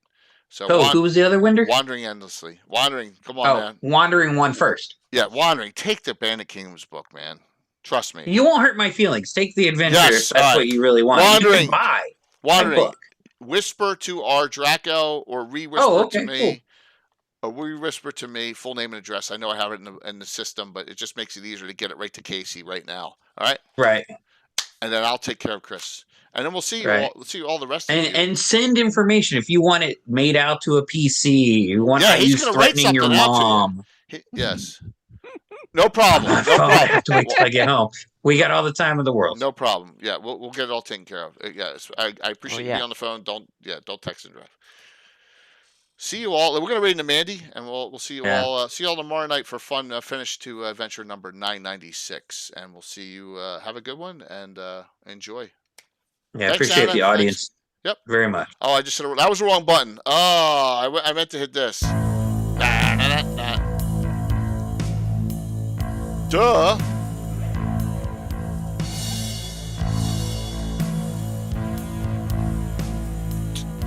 And you guys have really inspired me to get back to my blog and That's good. Yep. something on it. It's ridiculous. I've kind of let it linger. When did I write this Stranger Things article? I don't even think my blog has dates on it. That's how 2019, May of 2019, I wrote it. Dear Lord, I wasn't even. Yeah, it's just so much has happened in those 4 years. I was only streaming for 1 year at that point. Wow. Yeah. I 5, had broken 4, my knee 3, a few months 2, ago. Good night, everybody. 1. See you Yep. tomorrow night. Thanks. Night. Awesome. That went really well, I thought. Yeah, it for, was Yeah. awesome. It was Yeah. fun. for what Yeah, happened. that was great, Casey. Thank you so much for being on. That was awesome. No, thank you guys for having me. I felt really bad that Uh, I need to get But my you shit took- together. But you made lemonade out of it.